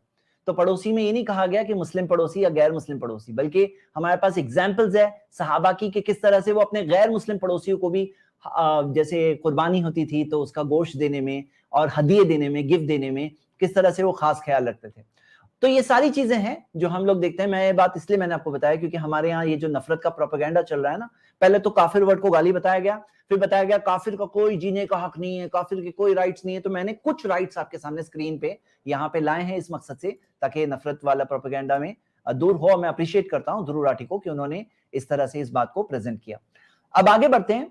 कितनी सच्चाई है इस बात। तो ये कहना कि सारे मुस्लिम्स मूर्ति को भगवान मानते हैं, करीब 600 एडी के अराउंड। ओके, चलिए ये जरा मैं भगवान को जो भी नाम दिया है वो उस भगवान की पूजा कर रहा है और भगवान के सामने झुक रहा है। और ये मेरा कोई पर्सनल ओपिनियन नहीं है, एक्चुअली में ऐसा है। उस समय में भी अरेबिया में बहुत से और धर्म हुआ करते थे। अगर आप कुरान चैप्टर 2 वर्स 62 देखोगे तो उसमें ज्यूज, क्रिश्चियंस और साबियंस को काउंट किया गया है अमंग द बिलीवर्स। देखिए मैं आपको एक बात वाजे कर दूं कि यहाँ पे ये जो आयत कुरान की इन्होंने बताया है जिसके अंदर जूस, क्रिश्चियंस और सेबियंस को कहा गया, तो कहा गया मन आमना बिल्लाही, जो कोई अल्लाह पे ईमान रखता है, क़यामत के दिन पे ईमान रखता है। मतलब चाहे वो जू हो, क्रिश्चियन हो, सेबियन हो, जो कोई अल्लाह पे ईमान रखता है, क़यामत के दिन पे ईमान रखता है, तो उसको अपने अमाल का नतीजा मिलेगा और उसके लिए ना खौफ होगा ना वो गमगीन होंगे। तो ये बात जो खुशखबरी दी गई है। तो इसके बाद एक और आयत है कुरान की, सूरह 3 वर्स 85, जिसके अंदर आता है वमन यब्तगी गैरल इस्लामी दीनन, जो इस्लाम के अलावा कोई और दीन चाहेगा फलन युक़बल मिन, उससे वो कभी कबूल नहीं होने वाला। वहुवा फिल आखिरति मिनल खासिरीन, आखिरत में वो उन लोगों में हो जाएगा जो नुकसान और खसारे में है। यानी प्रॉफिट मोहम्मद सल्लल्लाहु अलैहि वसल्लम के बारे में सुनने के बाद कोई सुन ले उनके बारे में, प्रॉफिट मोहम्मद सल्लल्लाहु अलैहि वसल्लम के बारे में सही बात, सच्ची बात, उनके नबूवत के दलाइल उसके सामने क्लियर हो जाए, पैगाम क्लियर हो जाए, वो पहचान ले कि अल्लाह के सच्चे रसूल हैं, उसके बाद वो बोले नहीं मानता, मैं नहीं मानता, तो फिर उसके लिए कभी वो कबूल नहीं होने वाला कि वो दूसरे मजहब पर चले। ये बात मैं इसलिए बता रहा हूं क्योंकि देखो आप समझो कि ऊपर वाला ने हमें बनाकर छोड़ नहीं दिया, जिसने हमारे खाने का इंतजाम किया है, पानी का इंतजाम किया है, उसने हमारी हिदायत का भी इंतजाम किया है। उसने कई पैगंबर और रसूलों को, मार्गदर्शक, गाइड्स, प्रॉफिट्स को भेजा है जिन्होंने उसका पैगाम हम तक पहुंचाया और आखिरी पैगंबर मोहम्मद सल्लल्लाहु अलैहि वसल्लम को भी पहुंचाया। और आप इनकी सच्चाई को देखकर पहचान सकते हैं, कई सारे प्रूफ्स हैं, कुरान अल्लाह की किताब है, कई सारे प्रूफ्स हैं। तो ये बात है, अब जिसको मैसेज मिल जाता है और मिलने के बाद वो इनकार करता है तो फिर उसके लिए बचने का रास्ता नहीं है। अगर वो सच्ची बात, सही बात देखकर समझता है, नहीं जानता तो उसके और अल्लाह के बीच की बात है, वो हम नहीं फैसला करेंगे। लेकिन अगर वो समझता है और इनकार करता है तो फिर कैसे बचेगा, जब इतनी बुनियादी चीज अल्लाह ने, ऊपर वाले ने अकल क्यों दिया है, हमें सोचने के लिए तो दिया है ना। तो यहाँ ये बात भी हम साथ में देखेंगे। तो ये कोई प्रीवियस जो मोहम्मद सल्लल्लाहु अलैहि वसल्लम के बारे में सुनने से पहले की बात है, वो फॉलो कर रहा था। मन आमना बिल्लाही, जो अल्लाह पे ईमान है लाता है, क़यामत के दिन पे ईमान लाता है, सबके लिए कामयाबी है, जैसे कि इस आयत में आया। ये वो लोग हैं जो भगवान में विश्वास करते हैं। इसमें मेंशन किया गया है लड़ाई के बारे में, लड़ाई उन लोगों से जो सिर्फ एक मूर्ति को भगवान मानते हैं। करीब 600 एडी के अराउंड एक ट्राइब होती थी कुरैश ट्राइब नाम से, ये आज के दिन के सऊदी अरेबिया के रीजन में रहती थी। इनका मानना था कि इनका सेंट्रल भगवान हुबल है, जो एक्चुअली में एक मूर्ति है जो पत्थर से बनी है और जिसका राइट हैंड टूटा हुआ था। कुरैश ट्राइब ने इसके राइट हैंड को एक गोल्डन हैंड से रिप्लेस कर दिया, सोने के बने हाथ से। अब इस मूर्ति को एक्चुअली में तोड़ा जाता है प्रॉफिट मोहम्मद के द्वारा साल 630 एडी। अब यहाँ पर माइथोलॉजिकल कहानियों को और एक्चुअल हिस्ट्री को कंफ्यूज मत करना एक दूसरे से, ठीक है। तो ये बात बता दूं कि सिर्फ हुबल की बात नहीं है, काबा के आसपास 360 के करीब आइडल्स थे और जिनकी वो वर्शिप करते थे। और ये काबा, जैसे कि आपने भी ध्रुव ने अपनी वीडियो में आगे बताया कि इब्राहिम अलैहिस्सलाम ने एक मालिक गॉड अलमाइटी, एक मालिक पालनहार गॉड अलमाइटी अल्लाह, उसकी इबादत के लिए बनाया था। और वहां पे बाद में ये करप्शंस थे, वो उस ओरिजिनल चीज से दूर हो गए थे जो इब्राहिम इस्माइल ने सिखाया। और ये एक सेंट्रल प्लेस थी और मक्का के अंदर लोगों ने इस्लाम कबूल कर लिया था, वहां के फॉलोअर्स ने इस्लाम कबूल कर लिया था, वहां पे अब वो आइडल के वर्शिपर्स नहीं बाकी रहे। तो फिर यहाँ पर उस चीज को ओरिजिनल स्टेट में मोहम्मद सल्लल्लाहु अलैहि वसल्लम वापस ले गए, जो उसका ओरिजिनल स्टेट था वन गॉड का, जिसके ऊपर कायम किया गया था, बनाया गया था, उस पे वो वापस ले गए उस चीज को। और वहां पर उन आइडल्स को ब्रेक किया गया, जैसे कि इन्होंने बताया है। और वो सिर्फ एक आइडल हुबल नहीं था, उसके अंदर 360 आइडल्स थे। लेकिन हम ये भी देखते हैं कि मैं आपको बताऊं इसके बारे में, मैं आपको पावर पॉइंट के साथ बता सकता हूं, बल्कि बता ही देता हूं क्योंकि कंफ्यूजन नहीं होना चाहिए इन चीजों के ताल्लुक से। मैं आपको जस्ट एक सेकेंड मेरी पावर पॉइंट ओपन कर लेता हूं। क्या इस्लाम आइडल्स को तोड़ना सिखाता है? तो ये किताब है जो इस टॉपिक पे बहुत डिटेल्ड बुक है, जिसके अंदर इब्न अल क़य्यिम ने ये अहकामु अहले ज़िम्मा ये टॉपिक को बहुत अच्छे से एक्सप्लेन किया, non Muslims in a Muslim state. और आपको सूरा 22 वर्स 39-40 पढ़ेंगे तो जिसके अंदर अल्लाह सुब्हानहू व तआला ने दूसरे मजहब की इबादत की जगहों को प्रोटेक्ट करने के ताल्लुक से बात सिखाई और प्रोटेक्ट करना सिखाया, और जैसे कि हम यहाँ देखते हैं। और दीन के अंदर जब जोर जबरदस्ती नहीं है तो ये भी चीज उसमें शामिल नहीं है। गालियां देना भी मना है, जैसे कि हम देख चुके हैं। और मोहम्मद सल्लल्लाहु अलैहि वसल्लम ने जब जंग के लिए भेजते, अबू बकर रज़ियल्लाहु अन्हु जब जंग के लिए भेजते तो कहते थे ला युक़तलुर राहिबु फी सौमाअती, कि कोई राहिब कोई मॉन्क हो ना, उसको अपने मोनास्ट्री में उसका कत्ल नहीं करना। ये सिखाते मुसन्नफ इब्न अबी शैबा की हदीस है। अब मुस्लिम्स ने हुकूमत तो इतने बड़े रीजन पर किया, जैसे कि आप ये इसमें देख सकते हो। अब ये रीजन में आपके सामने इजिप्ट की 4 बड़े बड़े चर्चेस है। जैसे बाज लोग आज कह रहे हैं ना कि रिलीजियस, बाकी दूसरे रिलीजन की सारी रिलीजियस प्लेसेस को तोड़ दो, ऐसा कहते हैं ना लोग, तोड़ दो, इस्लाम सिखाता है। तो अच्छा, अगर ऐसा है तो मुस्लिम्स ने तो रूल किया ना, देख रहे हो ना, इजिप्ट इसमें है, इजिप्ट इसमें है। इजिप्ट में आपको ये सारे चर्चेस मिलेंगे, 4th century, 5th century, 7th century के बड़े बड़े चर्चेस। तो आप बताओ ये क्यों नहीं तोड़े गए, दूसरी इबादत गाहें क्यों नहीं तोड़ी गई? और सीरिया में मुसलमानों ने रूल किया, 4th सेंचुरी का, 4वीं सदी का है ये चर्च मौजूद है। इराक के अंदर आप देख सकते हो 770 CE का ये चर्च मौजूद है। मुस्लिम्स ने इंडिया में रूल किया, और इंडिया के अंदर आप देख सकते हो कि कितने सारे फेक प्रोपेगेंडा है, लोग कहते हैं कि ये तोड़ा। बाकी आपको बहुत सारी चीजें उल्टा, आपको ऐसी मिसाल भी मिलेगी जहां टीपू सुल्तान ने तो उल्टा रिस्टोर किया था एक हिंदू टेंपल को, जिसको मराठास ने तोड़ा था उस जमाने में। आप ये आर्टिकल पढ़ सकते हैं, खुद देख सकते हैं। औरंगजेब के बारे में आता है कि टेंपल्स को ग्रांट्स भी दिया। ये हुकूमती बातें, ये रूलर की बात है, लेकिन प्रोपेगेंडा आपको दूसरा मिलेगा। तो आप ये देखोगे कि इसके अंदर ये चीज मिलती है। ये मैंने, क्योंकि टॉपिक रिलेटेड था इसलिए मैंने साथ में ले लिया एज इंफॉर्मेशन। हाँ जी, हम आगे देखते हैं, वीडियोस कंटिन्यू करते हैं। नकीज मेंशन करनी बनती है, इवन दो इस्लाम, क्रिश्चियनिटी और जूडाइज्म में बाकी धर्म के लोग काफिर नहीं है, लेकिन एथिस्ट जरूर काफिर है। नास्तिक लोग जो किसी भगवान को नहीं मानते उन्हें जरूर काफिर कहा गया। ऐसा मैं क्यों कह रहा हूँ? क्योंकि काफिर शब्द का मतलब ही अपने आप में ये होता है। कुफ्र का मतलब होता है डिसबिलीफ, और काफिर का मतलब होता है वन हु डिसबिलीव्स इन गॉड। जी, तो ये बात जो है, मैं जैसे एक्सप्लेन किया कि ऐसा सिर्फ एथियस्ट के लिए नहीं है, ये एक बड़ी बात है, एक जनरल बात है। चलिए, और इसके अंदर सारे वो लोग जो नहीं बिलीव करते, लेकिन ये कोई इंसल्ट नहीं है। हाँ, चलिए नेक्स्ट। ऐसा इंसान जो भगवान में विश्वास ही नहीं रखता। लेकिन क्या इसका मतलब ये हुआ कि जो काफिर लोग हैं उन सबको मार देना चाहिए? ऐसी चीजें तो 2 ही तरीके के लोग आपसे कह सकते हैं। पहले साइकोपैथ, टेररिस्ट लोग जो एक्चुअली में लोगों को मारना चाहते हैं, और दूसरे व्हाट्सएप प्रोपेगेंडा फैलाने वाले लोग जो लोगों में डर बिठाना चाहते हैं। एक्चुअली में रिलीजियस स्क्रिप्चर्स में क्या लिखा गया है? कुरान चैप्टर 9 वर्स 5 में लिखा है, किल द मुशरिक, मतलब disbelievers wherever you find them. ऐसी लाइनें कई रिलीजियस स्क्रिप्चर्स में मिलेंगी। Hebrew Bible book 1 Samuel chapter 15, Samuel भगवान का संदेशा सॉल को पहुंचाते हैं। Now go attack the Amalekites and totally destroy everything that belongs to them, do not spare them. Christianity, Gospel of Matthew chapter 10 verse 34 to 36, Jesus अपने disciple से कहते हैं, do not suppose that I have come to bring peace to the earth. I did not come to bring peace but a sword.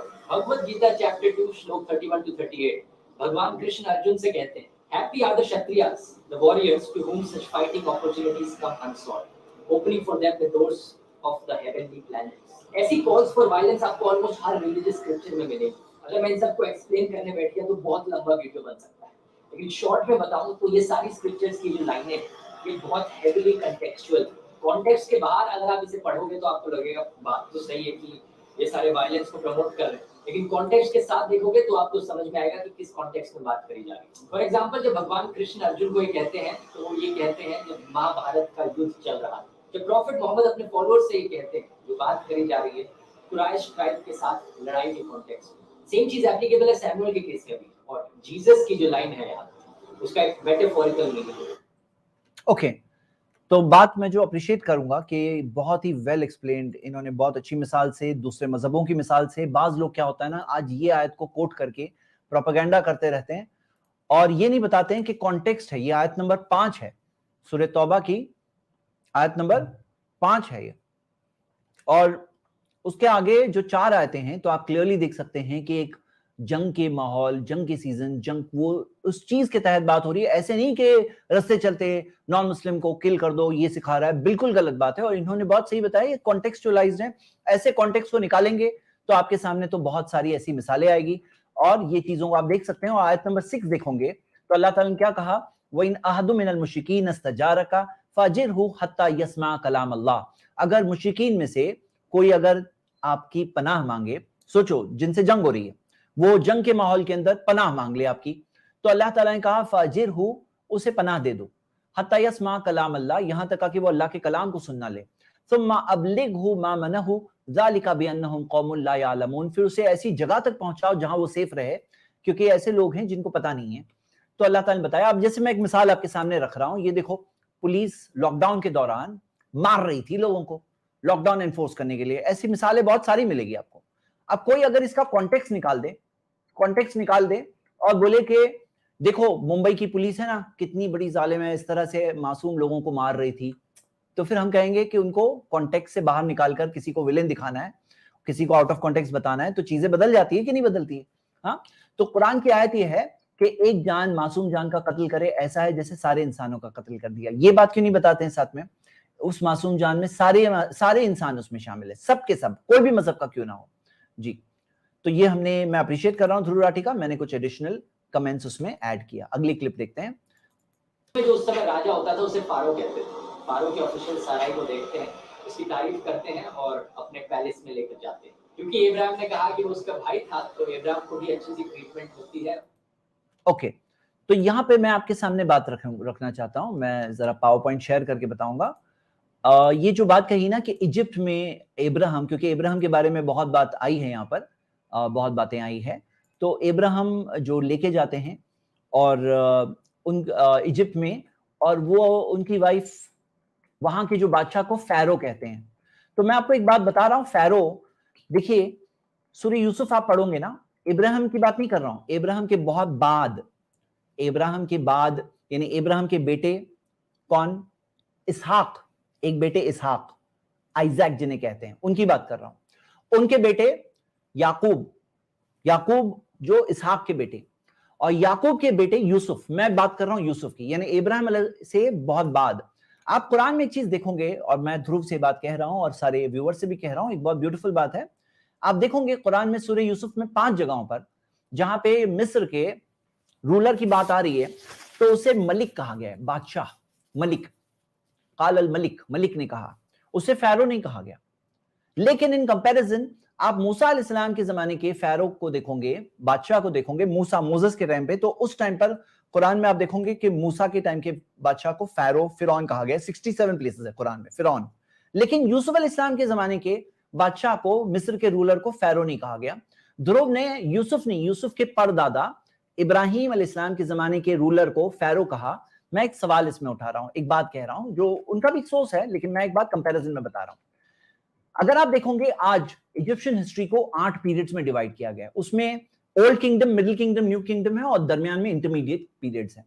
आप देखोगे कि जो historical evidence को correlate करके ये देखा जाता है कि यूसुफ तकरीबन मिडिल किंगडम में थे और मूसा न्यू किंगडम के पीरियड में थे। और आप देख रहे हो कि यूसुफ अलैहिस्सलाम के टाइम के बादशाह को किंग कहा गया, मलिक कहा गया, और मूसा अलैहिस्सलाम के टाइम के बादशाह को फैरो कहा गया। बाइबल में देखोगे तो दोनों टाइम के बादशाहों को फैरो कहा गया, मोसेस के भी और यूसुफ के भी, दोनों टाइप के बादशाह को फैरो कहा गया है। और आप देखोगे कि एनसाइक्लोपीडिया ब्रिटानिका का कई कोड देखिए, इसमें क्या दिया हुआ है कि जो फैरो वर्ड जो है ना, फैरो, ये कहां से आया? इसका मतलब होता था बड़ा घर, महल, महल को फैरो कहते थे पहले। लेकिन न्यू किंगडम पीरियड में, यानी बाद में, न्यू किंगडम पीरियड में, तब बादशाहों ने अपने आप को ये नाम दे दिया, फैरो नाम कब दिया अपने आप को? न्यू किंगडम पीरियड में दिया। पहले ये नाम तो होता था सिर्फ महल का नाम, महल को फैरो कहा करता था, किया जाता था।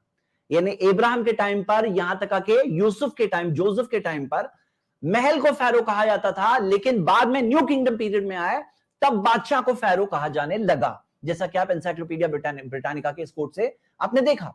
अब आप देखोगे परफेक्ट जो कुरान के अंदर जो डिस्क्रिप्शन आता है कि मोसेस के टाइम पर जो रूलर है उसको फैरो कहा गया है, और वही रूलर को जब इब्राहिम के टाइम पर है, इब्राहिम के टाइम पे बल्कि वो जो वाकया है वो फैरो का है भी नहीं अकॉर्डिंग टू कुरानिक सोर्सेस।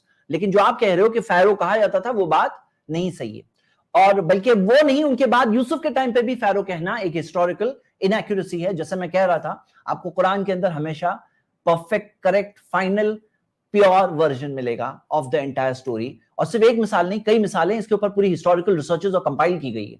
हाँ, जिसको हम सब देख सकते हैं। चलिए अगली क्लिप देख रहे हैं, मैं एंडिंग के करीब आ रहा हूँ और फिर हम सिर्फ 5 लोगों से आज डिस्कस करेंगे। ये एक ओपन लंबी स्ट्रीम नहीं है। अच्छा, मैं आप सबको एक बहुत खूबसूरत बात बताऊं, कल रात इंशाल्लाह संडे रात हमारी जो स्ट्रीम होती है ना, नॉर्मली हम वाह इस्लाम लेकर करते हैं। ये वीकली प्रोग्राम है बाय द वे। जो लोग आज पहली बार आए हैं, हर हफ्ते आइए, मोस्ट वेलकम। हम लोग कोई ना कोई इंपॉर्टेंट टॉपिक लेकर सवालों के जवाब देखते हैं और संडे रात वाह इस्लाम देखते हैं। लेकिन कल एक स्पेशल स्ट्रीम रखी गई है। कौन से टॉपिक पर? 72 हूर्स। 72 हूर्स के टॉपिक पर हमने स्पेशल स्ट्रीम रखी है, लंबी स्ट्रीम रखी है कल रात को, जिसमें मैं इंशाल्लाह शेख सरफराज फैजी, शेख किफायतुल्लाह सनाबिली और शेख शाबान बेदार, हम लोग चारों रहेंगे। 72 हूर्स के टॉपिक को फेस टू फेस बात करेंगे। किसको आना है, आओ फेस टू फेस बात करो हम लोगों से। हाँ, लॉन्ग स्ट्रीम रहेगी, 3 घंटे की रहेगी इंशाल्लाह। तो चलो आज का, क्योंकि शॉर्ट स्ट्रीम है, मैं 2 क्लिप्स और बता रहा हूं और इस आज की स्ट्रीम को फिनिश कर रहा हूं। तो आइए हम कंटिन्यू करते हैं। अगली क्लिप यहां है। इजराइल में ज़ायनिस्ट मूवमेंट की शुरुआत हुई तो ज़ायनिस्ट लोगों ने कहा कि भगवान ने जो प्रॉमिस करी थी जमीन, ये हम ज्यूज के लिए प्रॉमिस करी थी। तो जब ज्यूज को प्रोसिक्यूट किया गया यूरोप में सेंचुरीज के लिए, उसके बाद वो यहाँ मूव हुए साल 1900 में। कहानी में आगे चले तो भगवान प्रॉमिस करते हैं सारा को एक बेटा देंगे। तो ये जो इजराइल के ताल्लुक से बात आई, मैं इस बारे में आपसे बात शेयर करना चाहता हूं। ये जो एक सेंसिटिव टॉपिक है और इजराइल के बारे में जो बात आई है कि एक मिनट में पावर पॉइंट रीलॉन्च करूं। हाँ जी,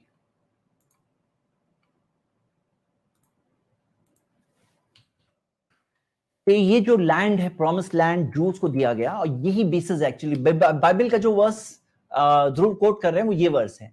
ये जेनेसिस चैप्टर 15 वर्स 18, जिसके अंदर आता है, in that day the Lord made a covenant with Abram, शुरू में इब्राम नाम था, बाद में इब्राहिम नाम हुआ। सेइंग, गॉड ने वादा किया इब्राहिम के साथ, सेइंग, ये कहते हुए कि मैंने ये जमीन मिस्र इजिप्ट की दरिया से लेकर जो ग्रेट दरिया यानी यूफ्रेटिस तक मैंने जमीन दे दिया है तुम्हारे, unto thy seed, पढ़ो वर्ड्स, unto thy seed, मैंने तुम्हारी औलाद को दे दिया है, तुम्हारी सीड यानी तुम्हारे नस्ल से आने वालों को मैंने जमीन दे दिया है। तो अब ये जमीन की बात है, तो आप देखोगे कि इब्राहिम के तो 2 बेटे थे, दोनों from the seed of Ibrahim हुए ना, इसहाक यानी कि आइजैक और इस्माइल जिन्हें इश्माइल कहते हैं बिब्लिकल सोर्सेज में। आपके सामने बाइबल जेनेसिस चैप्टर 16 वर्स 15 है। मैं क्यों बता रहा हूं, एक वजह है।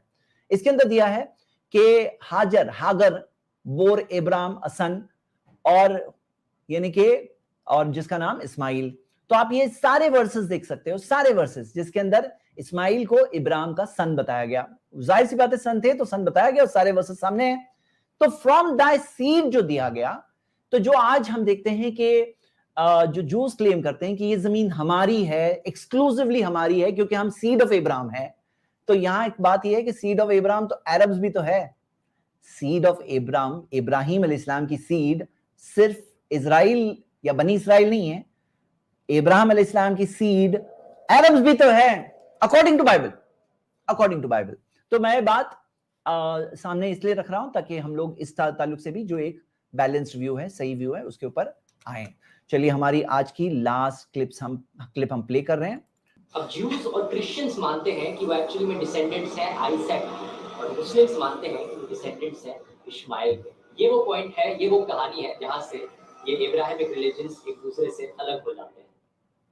ओके, तो ये जो बात कही गई कि जूस का मानना है कि वो डिसेंडेंट्स है इसहाक के, और मुस्लिम्स का ये मानना है कि वो डिसेंडेंट्स है यानी कि आए हुए हैं इस्माइल से। तो हम ये कहते हैं कि ये बात, जैसे आप देखोगे बनी इजराइल किसे कहते हैं? इसहाक अलैहिस्सलाम के बेटे, इशहाक के बेटे जो जेकब जिन्हें कहा गया या जिन्हें हम याकूब कहते हैं, उनका एक नाम इजराइल भी था। और बनी इसराइल यानी उनके 12 बच्चे, 12 जो बेटे थे उसमें से एक यूसुफ, वो जो 12 बेटे थे वो 12 से 12 कबीले निकले बनी इसराइल के। तो आप देखोगे कि जो इजराइल, जो जूस है, उनका कहना है कि हम लिनेज में से है, इजराइल का लिनेज में से है, किसकी? हम बनी इसराइल की लिनेज में से है। और आप देखोगे ईसा अलैहिस्सलाम, जीसस क्राइस्ट जो आए वो भी बनी इसराइल में से यानी कि जूस में से। और हम ये देखते हैं कि यही सेम चीज मुस्लिम्स के बारे में कहना कि मुस्लिम्स जो आए इसहाक से, इस्माइल अलैहिस्सलाम से आए, तो हम लोग ऐसे कोई उनकी फैमिली से आए हुए हैं, ऐसा तो नहीं है। बल्कि ये कहा गया है सारे इंसानों को सही रास्ता बताने के लिए जिस मालिक ने गाइड्स भेजे, मैसेंजर्स भेजे, उन्होंने मोहम्मद सल्लल्लाहु अलैहि वसल्लम को मैसेंजर बनाया काफतल लिन्नास, सारे इंसानों के लिए, ऑल ऑफ ह्यूमैनिटी, सारे इंसानों के लिए उन्होंने भेजा। अल्लाह ताला ने मोहम्मद सल्लल्लाहु अलैहि वसल्लम को सारे इंसानों के लिए पैगंबर, रसूल, पैगंबर बनाया, भेजा, और उनकी नबूवत सारे इंसानों के लिए है। और हम ये मानते हैं कि हम फॉलोअर्स ऑफ मोहम्मद सल्लल्लाहु अलैहि वसल्लम। मोहम्मद सल्लल्लाहु अलैहि वसल्लम अरब थे, डिसेंडेंट ऑफ इस्माइल थे, लेकिन सारे मुसलमान डिसेंडेंट्स ऑफ इस्माइल थे। ये बात एक्चुअली थोड़ी इनएक्यूरेट हो गई। हाँ, हम ये मानते हैं कि हमारे फोर फादर इब्राहिम इस्लाम, जिनकी हम वे को फॉलो करते हैं, अबीकुम इब्राहिम आता है कुरान में, सूरह 22:78, तुम्हारे फोर फादर इब्राहिम, तो हम इब्राहिम इस्लाम को की इस बात को फॉलो करते हैं, यस, लेकिन स्पिरिचुअल तौर पर जैसे कहा गया, लेकिन not in the sense of कि हम लिनेज में उनसे है या फिर ये एक फैमिली सिस्टम है, ऐसा नहीं है। ये एक ऑल ऑफ मैनकाइंड के लिए है, जैसे कि हमने देखा। चलिए, तो कुछ बातें यहाँ पे स्ट्रीम में मैंने आपके सामने रखी। फाइनली मैं यही कहूंगा कि एक स्पिरिट जो हम सबको डेवलप करना चाहिए, और हकीकत में ये सारी मिसअंडरस्टैंडिंग्स, नफरतें, प्रॉब्लम्स जो आते हैं ना, मैं इस बात में टोटली अग्रीड हूँ ध्रुव के साथ भी, कि ये कम्युनिकेशन गैप से आते हैं। आपस में लोग बात नहीं करते हैं ना, तो इस वजह से ये नफरतें आती है, इस वजह से ये सारे प्रॉब्लम्स आते हैं। और हम सबको पॉजिटिव कम्युनिकेशन एक दूसरे में आपस में रखना चाहिए, और एक दूसरे के साथ पॉजिटिवली कम्युनिकेट करना चाहिए, ताकि नफरतें दूर हो, अंडरस्टैंडिंग बढ़े। मैंने उसी स्पिरिट में ये एक छोटी से प्रेजेंटेशन को आपके सामने रखा, इस मकसद से कि एक करेक्ट इन्फॉर्मेशन पहुंचे, हमारी साइड ऑफ द स्टोरी, जो ध्रुव ने बहुत कोशिश की कि अच्छी तरह से प्रेजेंट करें, लेकिन कुछ चीजें मिस हो जाती है। तो मैंने ये कोशिश की कि आ साइड ऑफ द स्टोरी थोड़ी और प्रूफ्स के साथ आपके सामने आ जाए। कुछ व्यूज थे, कुछ बातें थी। I hope positive dialogue continue होता रहे और पॉजिटिव अंडरस्टैंडिंग बढ़ते रहे, और हम सबको यूनाइट होकर नफरतों को दूर करना है, अंडरस्टैंडिंग बढ़ाना है, यही बहुत जरूरी हम सबके लिए। शुक्रिया। अब हम 5 गेस्ट को लेंगे। कमेंट ये पिन किए जा रहे हैं, लिंक पिन किया गया होगा, आप लोग जरूर ज्वाइन करें। और 5 गेस्ट हमारे आज के स्ट्रीम में जुड़ेंगे, हम जिनसे ये टॉपिक पर, सिर्फ इसी टॉपिक पे बात करने के लिए आए। जनरल बातें ना करें, सिर्फ इसी मौजू पर बात करने के लिए जरूर आए। मैं आप सबको बता दूं, हर फ्राइडे नाइट, जब तक लोग ज्वाइन हो रहे हैं, हर फ्राइडे नाइट हम एक स्ट्रीम करते हैं जिसका नाम है बोल, जिसमें हमने इस फ्राइडे स्ट्रीम किया था नशे के ऊपर। और आपको पता है कि नशे का प्रॉब्लम एक बहुत बढ़ता हुआ अंडर एस्टिमेटेड प्रॉब्लम है, जिसके अंदर ड्रग्स, अल्कोहल, ये सब उसमें शामिल है। हर थर्सडे रात हम एक प्रोग्राम करते हैं जिसका नाम है हमारा ख्वाब बेटर इंडिया। इस थर्सडे को मैं और शेख अब्दुल शकूर मदनी ने अनएम्प्लॉयमेंट का मौजू, बेरोजगारी का मौजू डिस्कस किया था, और कुछ हम लोगों ने 66 से ज्यादा बिजनेस आइडिया शेयर की थी, हलाल बिजनेस आइडियाज, कि कोई अगर बेरोजगार है तो ये इतनी है, और विजन शेयर किया कि हमें अपने नेगेटिव आउटलुक से बचना चाहिए। हर सैटरडे रात एतराजात हक क्या है, वो हम लोग ये प्रोग्राम देखते हैं। इसके अंदर तो पिछले 2 हफ्ते में हम लोगों ने गुलामी का मौजू लिया था। आपको पता है ये इल्जाम लगाया जाता है कि इस्लाम गुलामी सिखाता है, तो फर्स्ट वीक में हमने गुलामी का टॉपिक लिया, सेकेंड वीक में हमने बांदी का टॉपिक लिया, सेक्स स्लेवरी का टॉपिक लिया, बल्कि थर्ड वीक में अंदर मैं कुछ हदीसों का जवाब आज देने वाला था, लेकिन पोस्टपोन करना पड़ा मुझे प्लान, क्योंकि ये टॉपिक थोड़ा सा इमीडिएट आया हुआ था। मैंने सोचा इसको आपके साथ में शेयर कर लूं। मैं आप सबको इनवाइट करता हूं कि आप हमारे iPlus TV के सब्सक्राइब करें। जरा हमारा प्लेटफॉर्म है एक, और अल्हम्दुलिल्लाह, लेकिन और लोगों तक पहुंचने में if you can help us, तो आप इस सही बात को लोगों तक पहुंचाने में आप भी हमारे साथी बनेंगे, हमारे हेल्पर बनेंगे। हमारे पास इंफॉर्मेशन बहुत सारी है, कंटेंट बहुत सारा है, प्रमोशन की जरूरत है, और तो आप लोग हमारे साथ जुड़ें, इस चैनल को जरूर सब्सक्राइब करें, दूसरों को भी दावत दें कि वो लोग भी सब्सक्राइब करें और वीडियोस से बेनिफिट हासिल करें, और जरूर इस चीज में हमारे साथ रहें। अच्छा, और मैं आपको बता रहा था कि मंडे को एक हमारी स्ट्रीम होती है जिसके अंदर टॉपिक होता है टॉपिक है बच्चों के लिए। मैं बच्चों के साथ, बच्चों की जुबान में आपस में उनके साथ में बात करता हूँ। चलिए, मैं देख रहा हूँ कि 5 गेस्ट जुड़ गए हैं, तो फर्स्ट गेस्ट को मैं ले रहा हूँ। इंसान नाम है इनका। यस, इंसान। अस्सलाम वालेकुम। वालेकुम सलाम।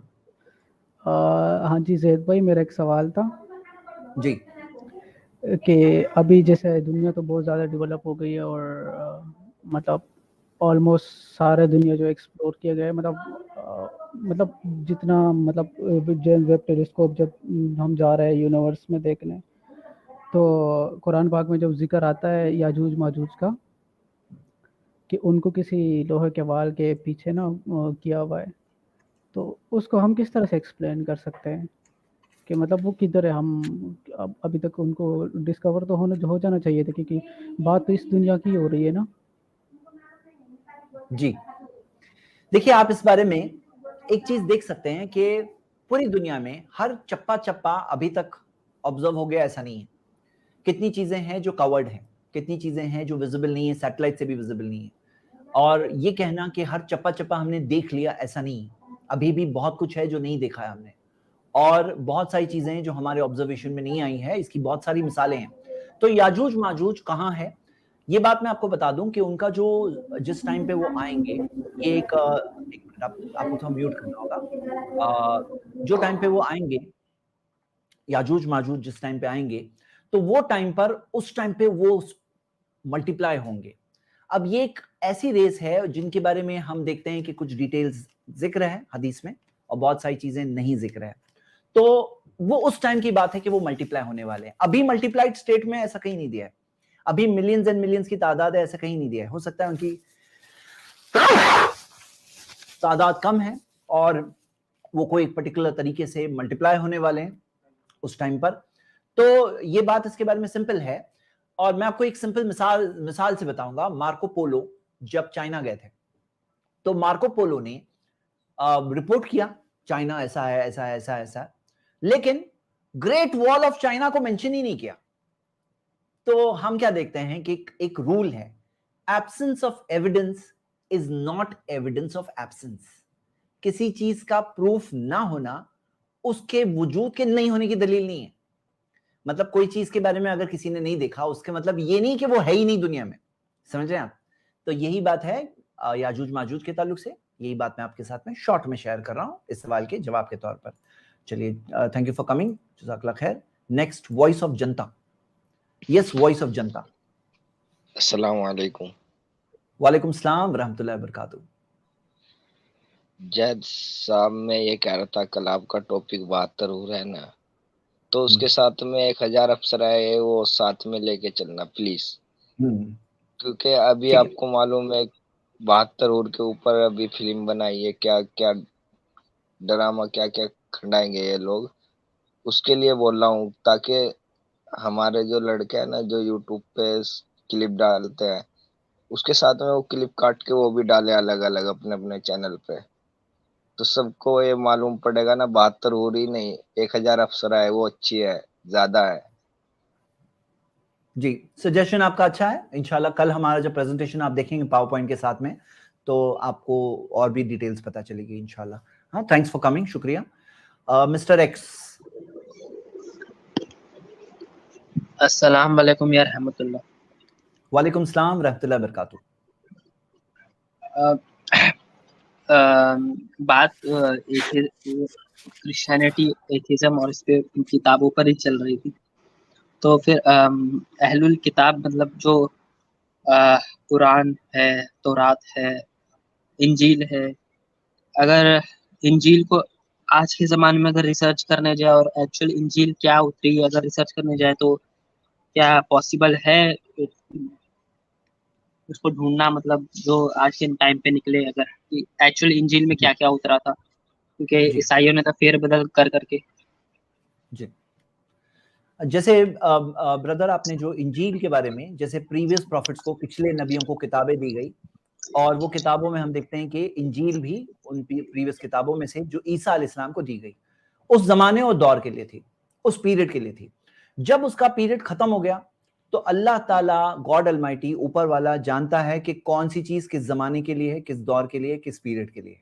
वो उस पीरियड के लिए थी।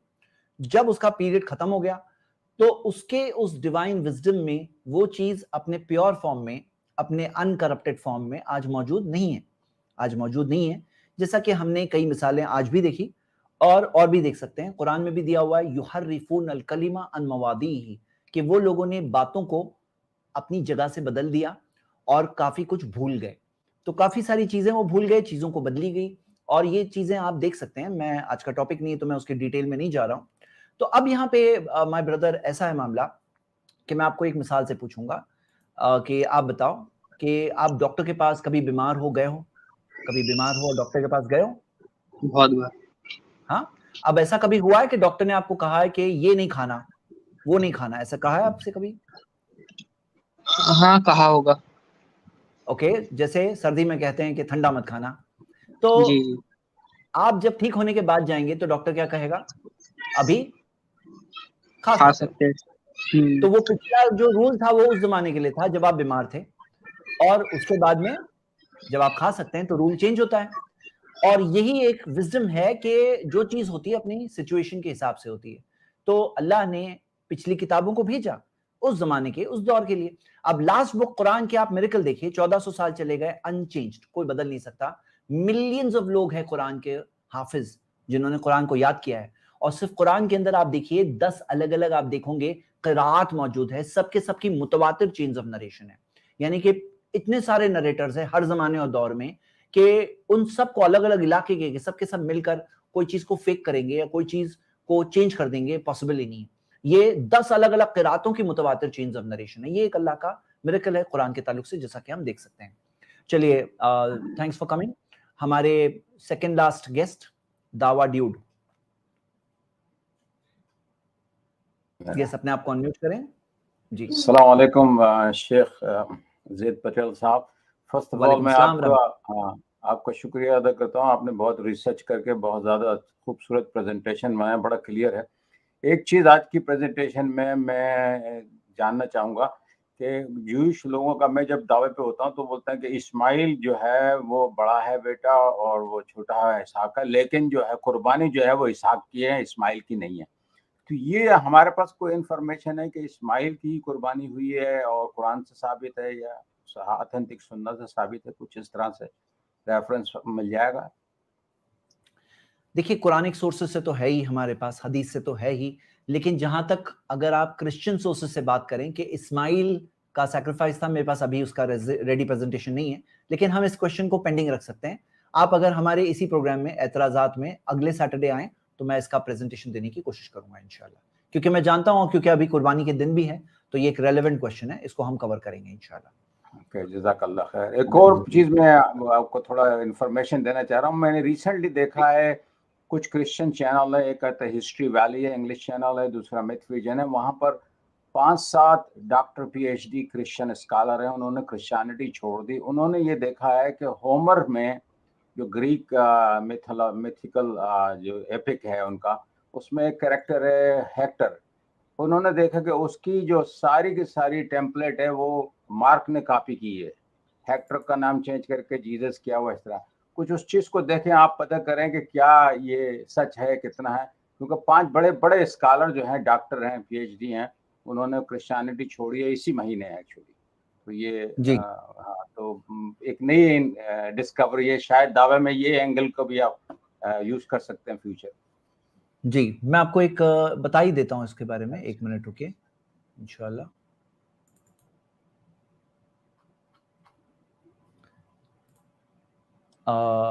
ये देखिए,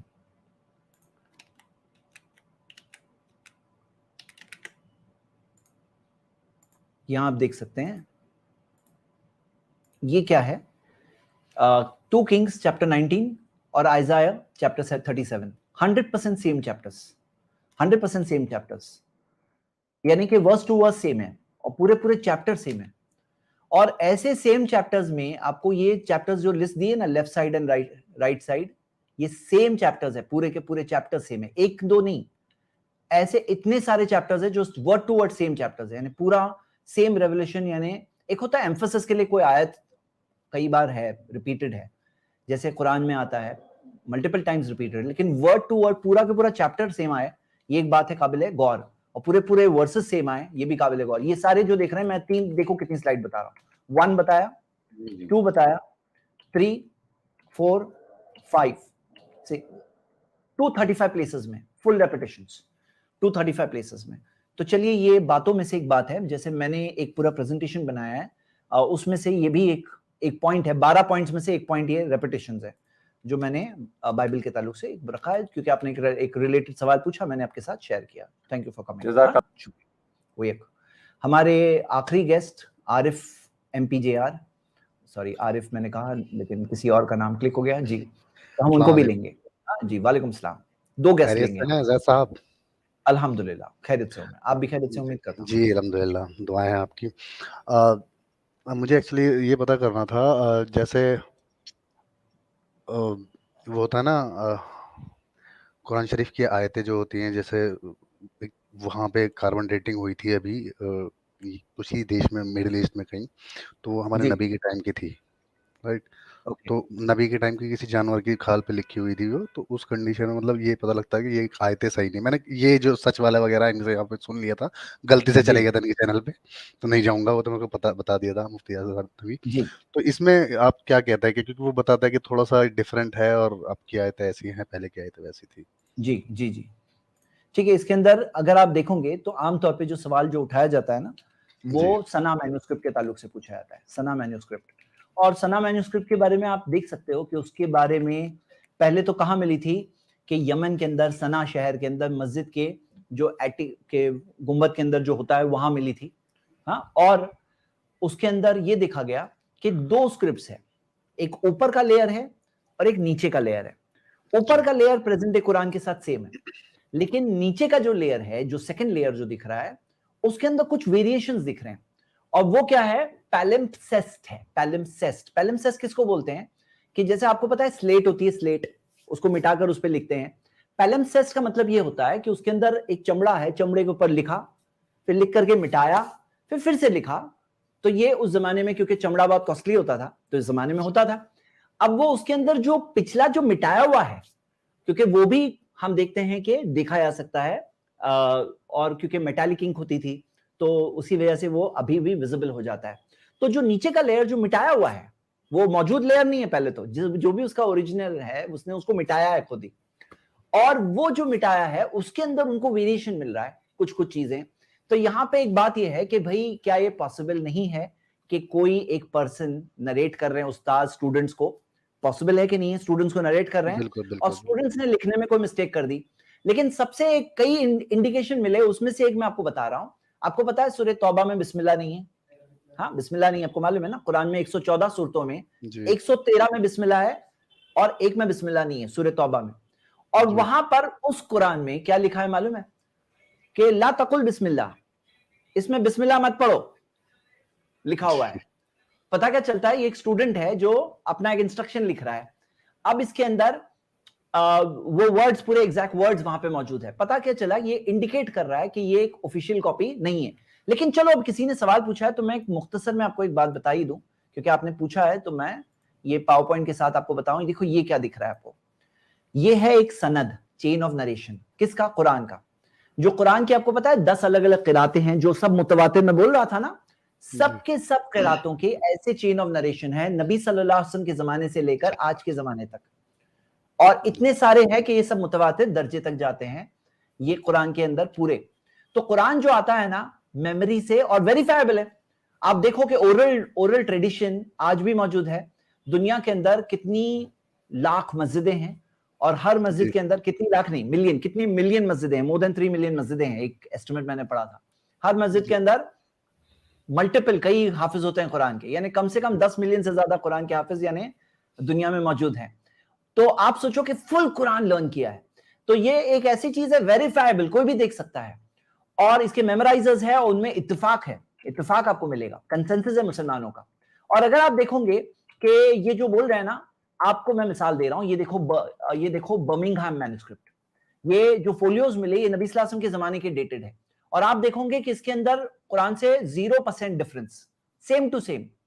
और ऐसे एक दो नहीं है, आपको कई सारी मैन्युस्क्रिप्ट्स मिलेगी। ये सारी मैन्युस्क्रिप्ट्स का कलेक्टिवली देखेंगे, हालांकि ये बेसिस नहीं है, ये एक एडिशनली कोई देख रहा है।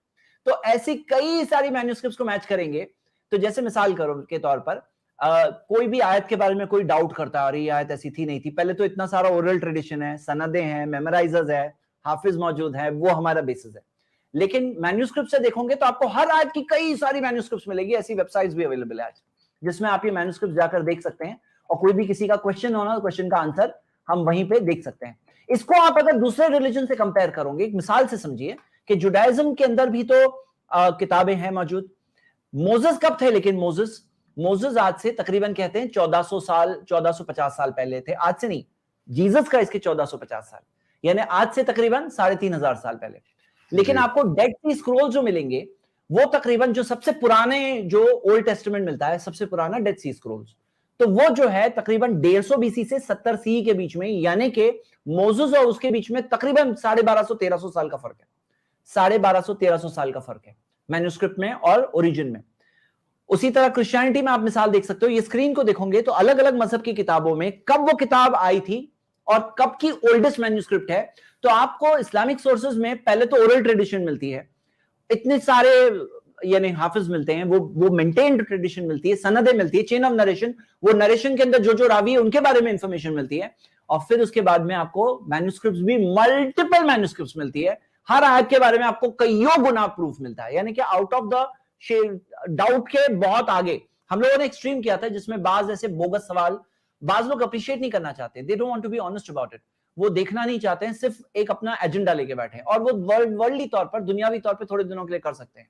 एग्जाम है भाई, हम लोग जाने वाले हैं यहाँ से आगे, तो वो लोग ऐसे कुछ फेक सवालात उठाते हैं। हमने एक स्ट्रीम की थी जिसके अंदर हमने सारे सवालों को जवाब देने की कोशिश की थी, तो आप वो उसके लिए डिटेल्स के लिए देख सकते हैं। शुक्रिया। अरे जैसे वो लेडीज एक बार अड़ गई थी आपसे कि नहीं, मुझे वो लेडीज थी वो आपसे अड़ गई थी पूरी तरीके से, नहीं मैं नहीं मानती इन चीज़ों को, फिर उसको हटाना ही पड़ा था मजबूरी में।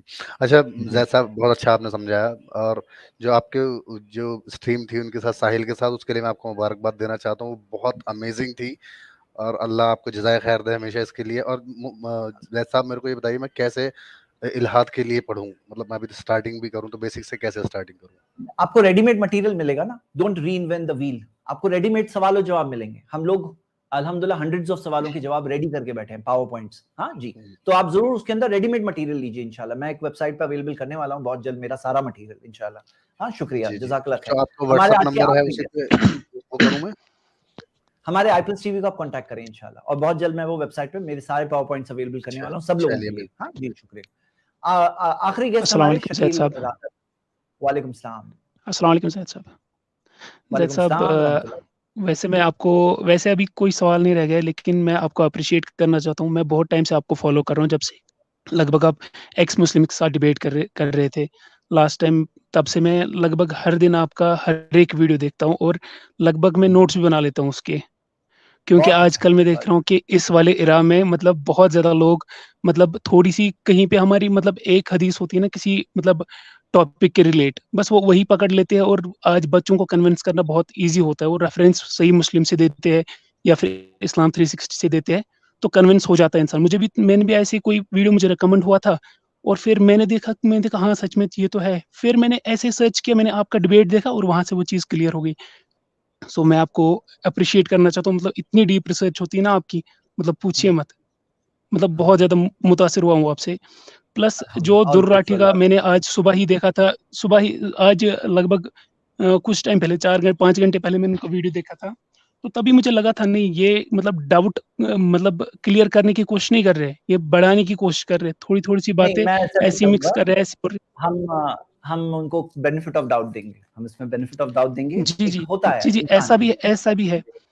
और जी। सर मेरा ये भी एक चीज़ है कि रिसेंटली कास्ट में जो इस्लाम में मतलब हम ज़ात मानते ही नहीं, मतलब ऐसा मतलब मानते ही नहीं कुछ। रिसेंटली एक वीडियो आया था सोच भाई, वो कुछ मंगल उनका नाम है, तो उन्होंने भी किया था, तो मैं चाहता हूँ कि उस पे भी आप एक वीडियो बनाएँ, डिटेल्ड लोगों ने video last to cast last इन में इस्लाम। हमने ज़ात बिरादरी पे स्ट्रीम किया था, और एक बहुत स्ट्रॉन्ग दिल से मैसेज दिया था, ज़रूर देखिएगा उसे। हाँ जी। बिल्कुल, बिल्कुल, शकील भाई, बिल्कुल। बहुत थैंक खुशी यू हुई सर। आपसे मिलकर। Thanks for coming. हाँ, जज़ाकल्लाह खैर। चलिए ब्रदर्स एंड सिस्टर्स, टाइम खत्म हुआ। कल की स्ट्रीम ज़रूर जॉइन करना, बहुत ही इंपॉर्टेंट टॉपिक है, कंट्रोवर्शियल है, फेस टू फेस हम बात करेंगे, रिसर्च भी शेयर करेंगे। टॉपिक है 72 हूर्स, और हम उसके बारे में जो बात है ऑथेंटिक आपके सामने रखेंगे इंशाल्लाह। तो कल तक के लिए, और फिर एक बार इजाजत लूंगा इंशाल्लाह, और मिलते रहेंगे, देखते रहिए हमारे प्रोग्राम्स। अस्सलाम वालेकुम व रहमतुल्लाहि व बरकातुहू।